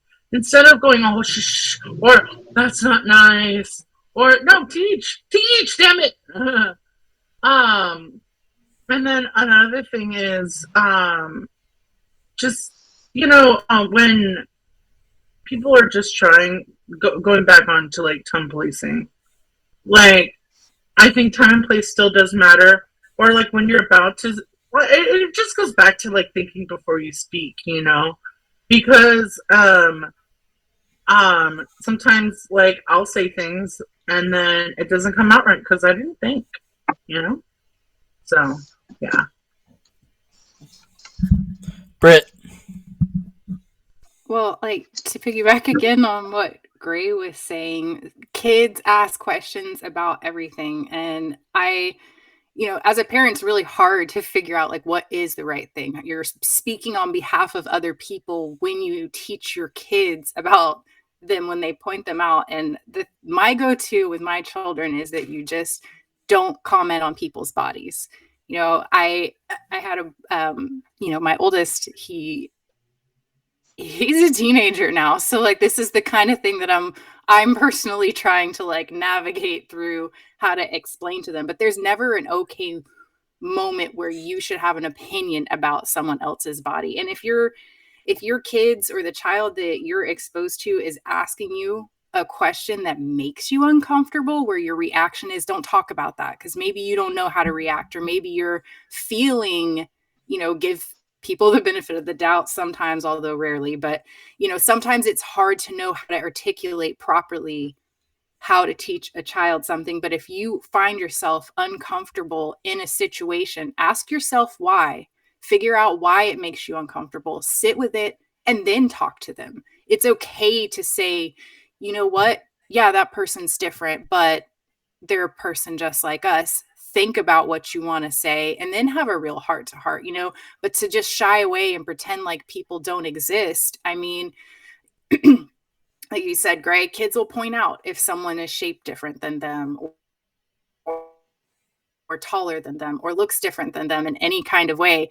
And when you say, no, they don't, that's not nice, that you're almost reiterating the fact that how they look or the thing that drew that child's attention is invalid together, and invalidating that person because they don't look the way that they're supposed to, or that's something not to talk about because that person shouldn't be talked about. And whether it's intended that way or not, it further perpetuates that idea that it's something different and something scary and something that they shouldn't be a part of. And kids don't always hear what you say, but they always see how you react. And it's just important to think about the things you say to them. And if you are a person that's planning on having children, I know that it takes at least 9 months where you can think about stuff. Ask yourself, what's important to me to teach my kids? What am I doing besides keeping them alive? Though that part in and of itself is very difficult, but it's important to think about those things. That's a responsibility of having kids. Just like in the places where we have privilege, we have huge responsibility, but if you have children, that's a huge responsibility to talk to them. Yeah. I forgot to mention something about teaching it, but then you brought it up, is figuring out what to say in that moment, though, and also reflecting on any implicit biases that we might have too. We all have them, and taking that moment to look and reflect and make sure you do say the right thing. So that way, they go on and not carrying over that implicit bias. This is the last thing I'll say about this, because obviously this is something I feel like I can talk about. But, a part of that too in talking to your kids is not just talking to your children, but the other people that you allow in their lives. A lot of us have an extremely hateful relative to some degree or fashion, especially down in the South. And it's important that if you want to allow people to be around your children when they're, young and impressionable, that they understand that you're raising your kids to say it's wrong to be hateful towards people. It's wrong to do these things. And if you can't be on board with that, then maybe don't need you to be a part. You have to stand up. I think that's kind of what I was trying to say, or find a way to articulate earlier, Jordan, when you were asking about, being a cis male, like, what's your responsibility? That's a huge responsibility, is talking to the people that you interact with your day-to-day life, people that will have interactions with your kids or with members in your community, the guy at the bar that's serving you a drink, whoever it is. It's our responsibility to do that everywhere, every facet. Like Kaitlyn said, the day-to-day, it's the day-to-day that matters. Yeah, totally. And when I created this podcast, like, these are the exact conversations that I envisioned would be happening. So, like, I'm just completely blessed that everybody is on this panel right now to have this. Thanks, Jordan, for having us. It's fucking awesome. It really Yeah, is. thanks for having us. This has been great to be a part of. I like making new friends. Me too. I really do.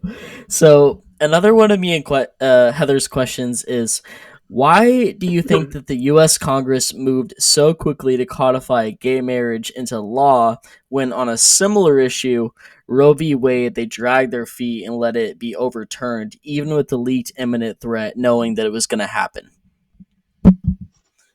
Oh gosh. Okay. I think it was Will. I think it was. Yeah, I'll start with you, Will. Yeah.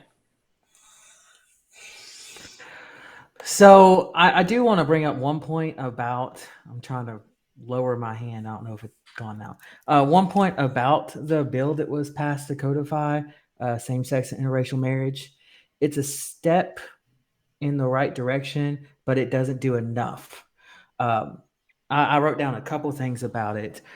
If Obergefell was overturned, people in 32 states would have to cross state lines in order to get married. Now, if they did that, then their marriage will be recognized in their state, but you shouldn't have to go across state lines to marry the person you love. So I honestly think that bill was just kind of, it's a step in the right direction, but it didn't do enough. As far as codifying Roe versus Wade into federal law, I think the reason why they were able to get this bill through for the same-sex and interracial marriage is because more Americans have been able to are more accepting, or they say they're more accepting. And Roe versus Wade, there's been a huge kind of butting heads moment against abortion and reproductive health care rights. And so they were able to pass this because they know if we don't pass something that looks like we're doing everything we can, then people are going to start calling us out. That's why I think they were able to pass that so quickly. And that's why codifying Roe versus Wade wasn't able to pass. But of course, here in Kentucky, 5 of my 6 representatives voted no on both of them. So that's also another big mistake. But I think more should be done on that, and I think we should codify Roe versus Wade as quick as possible. Just my thoughts. Oh, I'm so glad this question was asked. Okay, so my thoughts is the reason why they quickly codified gay marriage but not abortion is because you can't you can oppress people more if you go after their health care than their marriage. Not everyone's going to get married. And yeah, there's problems with it. Like, it doesn't do it, it's a half-ass. Democrats, they like to do things half-ass. They can't actually help the people. Come on, guys. Silly. Oh. Anyway. But like my thing is, and this brings up like again, trans affirming care. I really hate it when people say that abortion rights is a women's issue because it doesn't affect just women. Trans men can still have periods, non and can have babies. Non-binary people menstruate and have uteruses and have babies as well. So like when I just cringe every time and I question a person's like, okay, where do you really stand on this issue when they say abortion rights is a women's rights issue? Because I'm just like, can you just say people with uteruses? And then that goes back to another discussion of like how like J.K. Rowling was like associating womanhood to menstruation, and I'm not a person who menstruates, I'm a woman. So like it just the Democrats need a way to oppress people, and you're still gonna see better results if you attack someone's healthcare rather than marriage. And then another thing, they still need a way to like get votes and scare people with the whole Republicans attacking your abortion rights. So they still need to win elections, so that's probably why they haven't done it yet, because if you fix the problem, then there's no problem to run on. Yeah. Sorry, that was like a whole lot. Yeah, fundraise off of it. No, it's okay. Yeah, go ahead. So you're talking about under the law, the letter of the law, you're talking about two very different issues, because gay marriage deals with adult human beings, and there's still not scientific agreement about when a fetus becomes a human life. And because of that, there's not a clear message about abortion rights.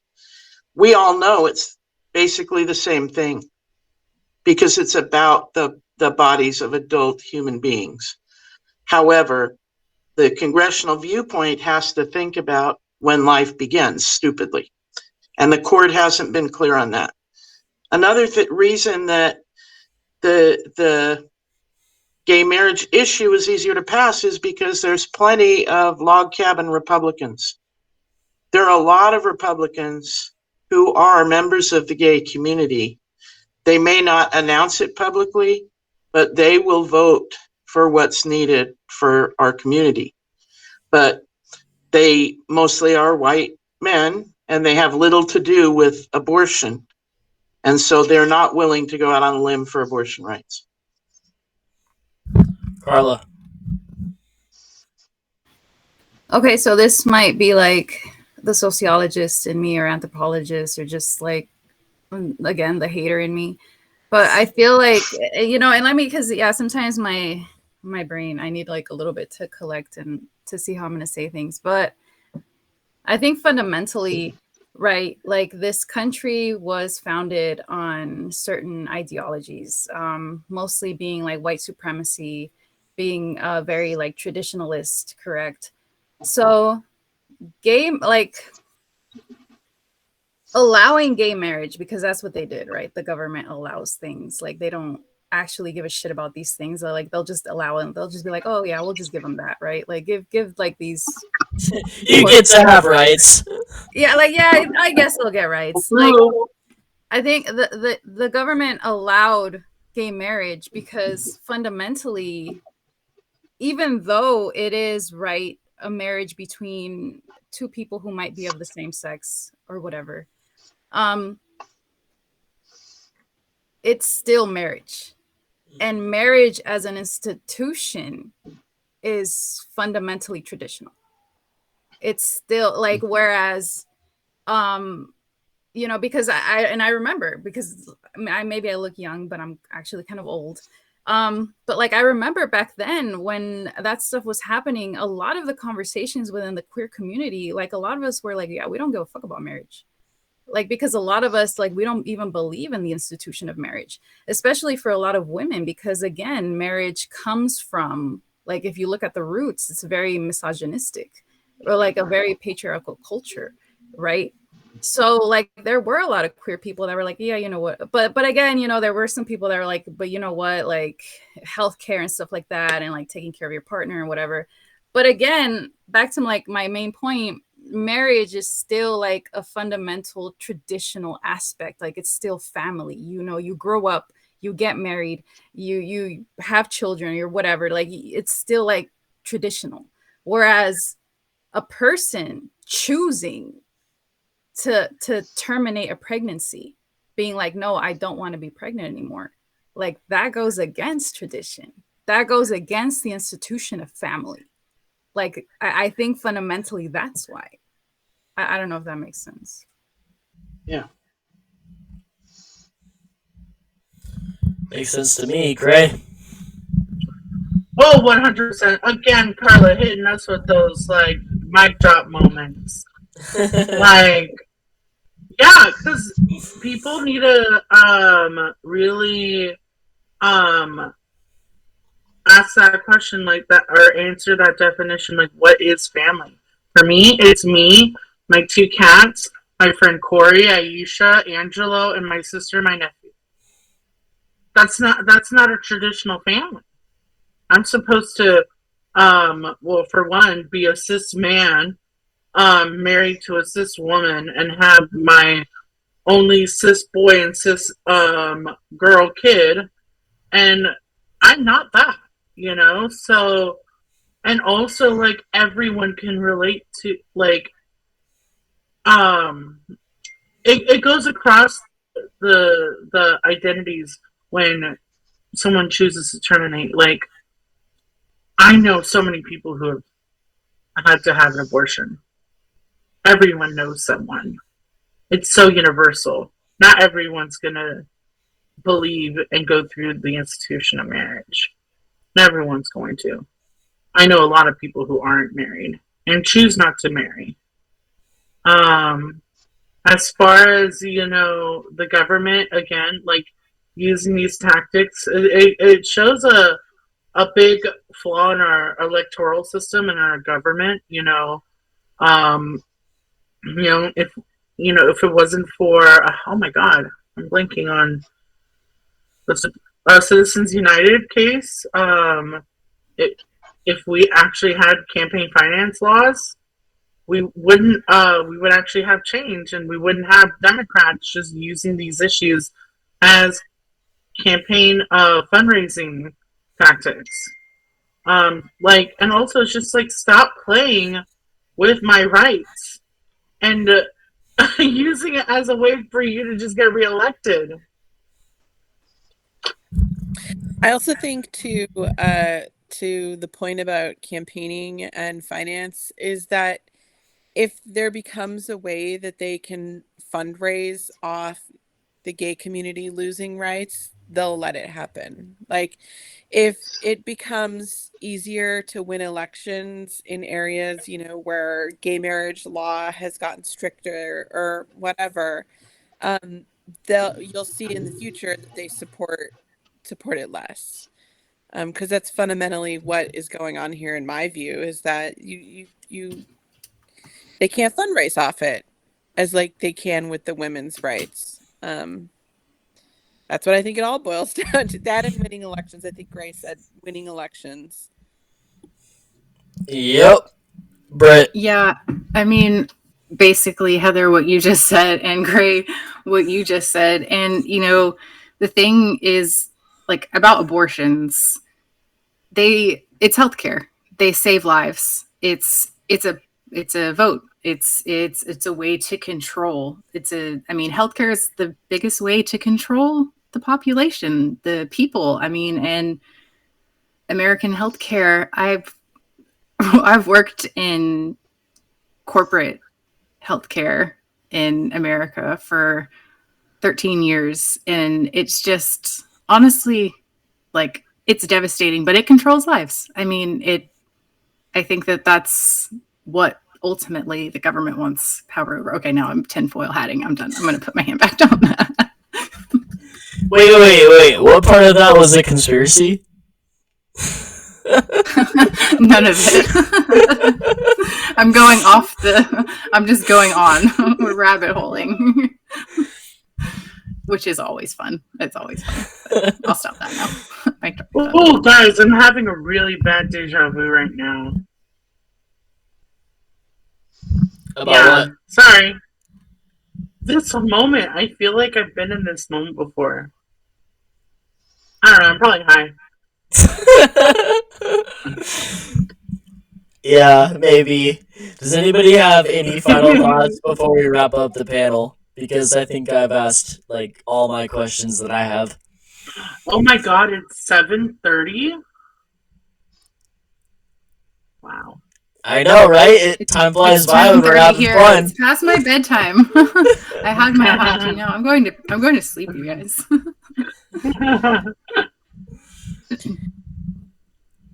All right. Well, if there's no final thoughts, I'm gonna have everybody shout out their plugs. How can people get in touch with you, and what do you have going on with your life? Oh, Kaitlyn, one final thought. Oh yeah, sorry. Are we wrapping it up right now? Yeah, unless there's no other topics. Like, I kind of had a topic I was wanted to talk about. Yeah, go ahead. I'm free.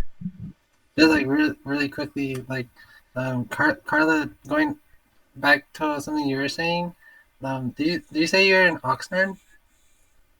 There, and I remember something you were saying like was like tone police, and like I forgot specifically what you were saying, but basically like I want to ask real quick.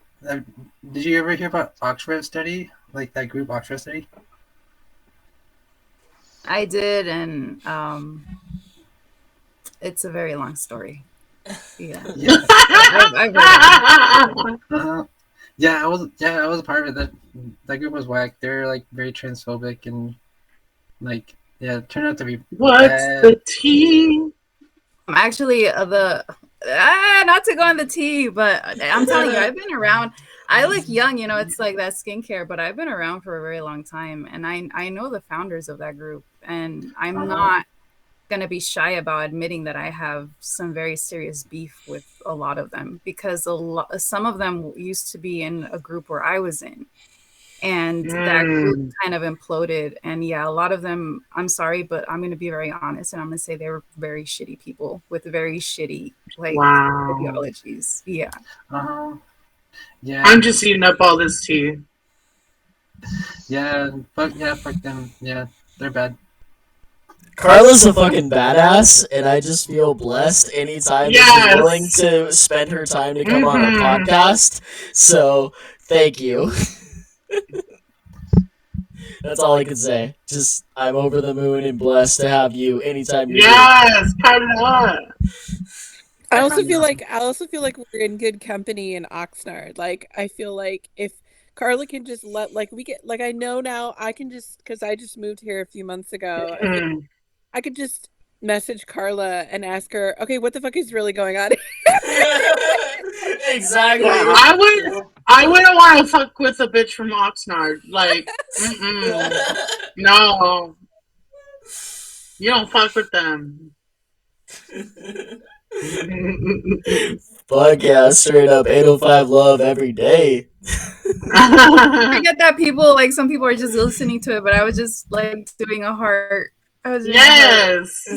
Thank you all for the nice words. Oh, of course. Like, seriously, thank you for coming on. Every time that you do, you always speak nothing but truth and wisdom and fire. People don't really talk about Southeast California. True. Okay, so I want everybody to shout out their social medias, how people can get in contact with them, and what's going on with their life. So let's start with you, Brit. Okay, hi. I'm Brit. My social media is Bimbo Bookshelf. It's a book club that I do with some friends online. We let people vote in what suggest books to us. It's let us set some weird rabbit holes, some really cool stuff. We've met some really cool people. My friend and I just started doing a podcast, so shout out to Middle Path Tarot, my co-host Sophia. We don't really know what we're doing. Gosh, it doesn't really sound that good. So honestly, shout out to Jordan and Heather. Thank you for having me on this podcast. Jordan, you've been very helpful, helping me figure out what we're doing, offering some advice. Really appreciate it. Shout out to everybody that's been on the podcast tonight. It's been really great talking to you, getting to know you. Thanks, Brit. Love you so much. Gray. Hey everyone, it's Gray. Pronouns she, they. So I just want to shout out, I'm a stage manager in Southern California. I will be moving to the LA area though, so if anyone needs a stage manager, hit me up. I'm also a student at Cal State LA, so I'll be doing shows there as well. So, if you ever want to see some good theater, I mean, if you already got to know me, come see my shows. And then I also have a YouTube show, a YouTube talk show called Let's Talk Weekly. It's me and my British friend. I like saying that he's British. Thomas Spate. So our social media is Let's Talk Weekly on Instagram. I'm really surprised no one stole that. Or already had it. So I'm really happy about that.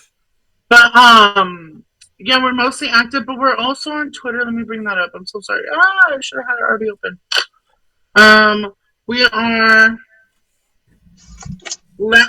at Let's Talk and then WKLY. And then my Instagram is Gray Adios 2023.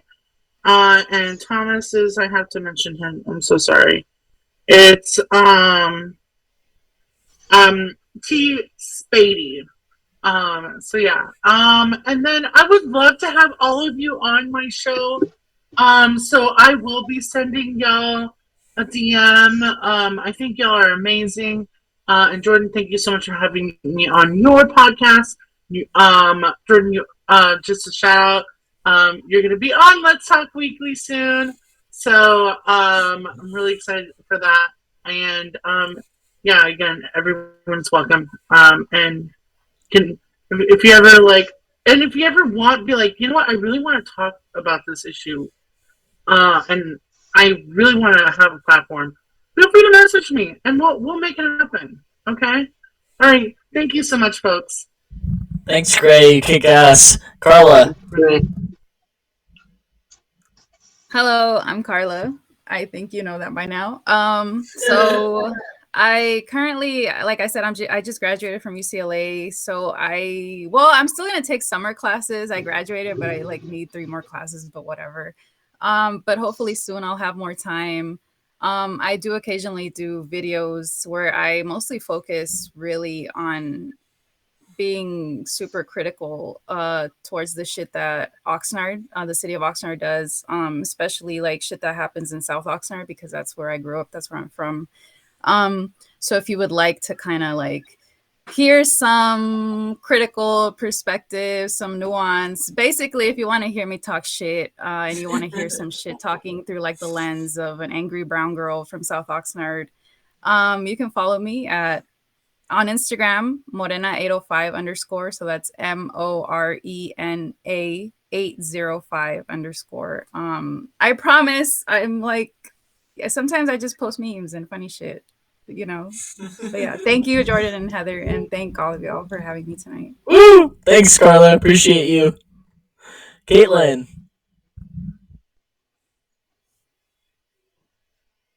Hello. It's good to be here. This is my first podcast I've ever been a part of, and I usually don't listen to podcasts. I've been thinking in my life maybe I should start listening to some podcasts, and if I do start listening to podcasts, I'll probably listen to this one. Just saying. And it was really great to be here. Thanks for letting me be here. My social media is just like an Instagram, like Kaitlyn.sage.96. And I don't want to plug anything except like tearing down the system and building a new, better one and making revolution. Like, yeah, fuck capitalism. Fuck rainbow capitalism. Fuck all capitalism. That's just my opinion. And I also want to say, like the group I brought up earlier, Oxford Study. That's where I got like exposed to Marxism myself, and like that shit was like all bad. It was like all like the horrible like all the stereotypical things you hear about like Marxists being like terrible fucking people. Like it was all like there. So like I don't know. I went through that experience and like I feel like I don't know. I'm just more like politically aware now, I guess, than like just like I'm trying to get back into like activism and like organizing kind of stuff, but like I don't know, it's hard. Like out here in Simi Valley, like there's Rise. Simi Valley is like the only organization, and they're super cool. They don't really like do too much though. Um, so yeah, like that's my shtick. Thank you for letting me be here. Fuck yeah, thanks, Kaitlyn. Let me know what I can do to support you. William. Hey everyone. First off, thank you for letting me be on here. I try to do more listening than talking because I feel like that's more important, especially coming from where I live in the country and where a majority of the rest of the panel lives. Just wanting to hear more perspectives, and I learned a lot from all of you all, especially Karla. You really did amazing. I appreciate it. Uh, my social media is at Compton, the number 4, KY 2024. I am running for U.S. House of Representatives in Kentucky's 2nd Congressional District. This is my 2nd time running for this seat. We were one of the closest primaries in the 2022 election. So we're trying again, and we are mobilizing in even rural Kentucky. I live in a college town, Western Kentucky University, and the voters on campus are ready to go. We've got to get through a tough year with our governor's race. And then once that's over with, we are going to hit the ground running. We're going to meet every voter we can in the district. We're going to listen to their concerns, and we're going to fight for them to make sure everything's better. So even if you live in California or Florida, if you would like to support our campaign, please visit my website also at williamcompton.com. I know that I wouldn't be the representative of people outside of my district, but in all honesty, every representative we have in Congress affects everybody, no matter where they're from, because we vote for the entire nation. So we need to start holding our elected officials accountable, and I'm trying to do that in Kentucky, and any help possible will be greatly appreciated. Thanks so much, Will. And again, thank you guys so much. Yeah, thank you so much for being here. Great. And last but not least, we have Liz Campos. Okay, so William, just keep at it and get in Congress. You'll do great, I know. Before I tell you my stuff, I'd like to remind us, and now I've lost her initials of her website, but what Aaliyah is doing with some of the other people in Simi Valley, Kaitlyn, is they're having their big event in Oxnard, I believe, but it's to get as many young people involved in politics and government and protection of all of our rights as possible. And so if you, I'm sure Jordan can give you the initials of the website, and get involved with them because they're out in Simi. They're both out in Simi, and they will really love to have your support too, part of the community. I have a Twitter account, which is Liz Campos, #4 Ventura. That's mostly climate information and issues. I'm by profession a chemist, and so I'm very much pushing for us to get out to the streets for climate change. I have a Facebook page, Liz Campos, which is just basic. I have Liz Campos, she, her, which is my personal Instagram. Liz Campos for Ventura, which is more public. And Access Barriers Ventura, All kinds of people with physical disabilities send me pictures, and I post them there to challenge our city council, of which I'm a member, but it takes more than one vote to do things, to fix our city to be more accessible. And I really have enjoyed meeting you all and appreciate you all. Karla, come to Ventura and kick our butts on city council anytime. We meet on Mondays, so you're great. You really are inspiring, not just by your the power of your voice, but the well thought out commentary. I really appreciate having met you tonight. Thank you. Thank you so much, everyone. Yeah, Will, you just had one last thought. You were on mute, my friend. Sorry. What Liz mentioned, the email, I reposted it, but for those who don't see, it's ycefair.org for anyone who was interested in that. YCE, it's Youth Civic Engagement. Yep, this is going to be in August. Thank you guys so much. This was an amazing panel, and I really appreciate each and every one of you. I hope to have you back on for a lot of future episodes. As always, the 805 Uncensored is on all the major platforms. We're on Instagram, YouTube, Facebook, TikTok, wherever you want to reach us. If you have any questions, comments, guest ideas, or suggestions, please send us an email, 805uncensored@gmail.com. I really want to hear from you guys, and I hope you have a great rest of your night, evening, morning, wherever you're listening in the world, and stay safe out there. Thank you. Bye. Bye. Heather, Jordan, thanks.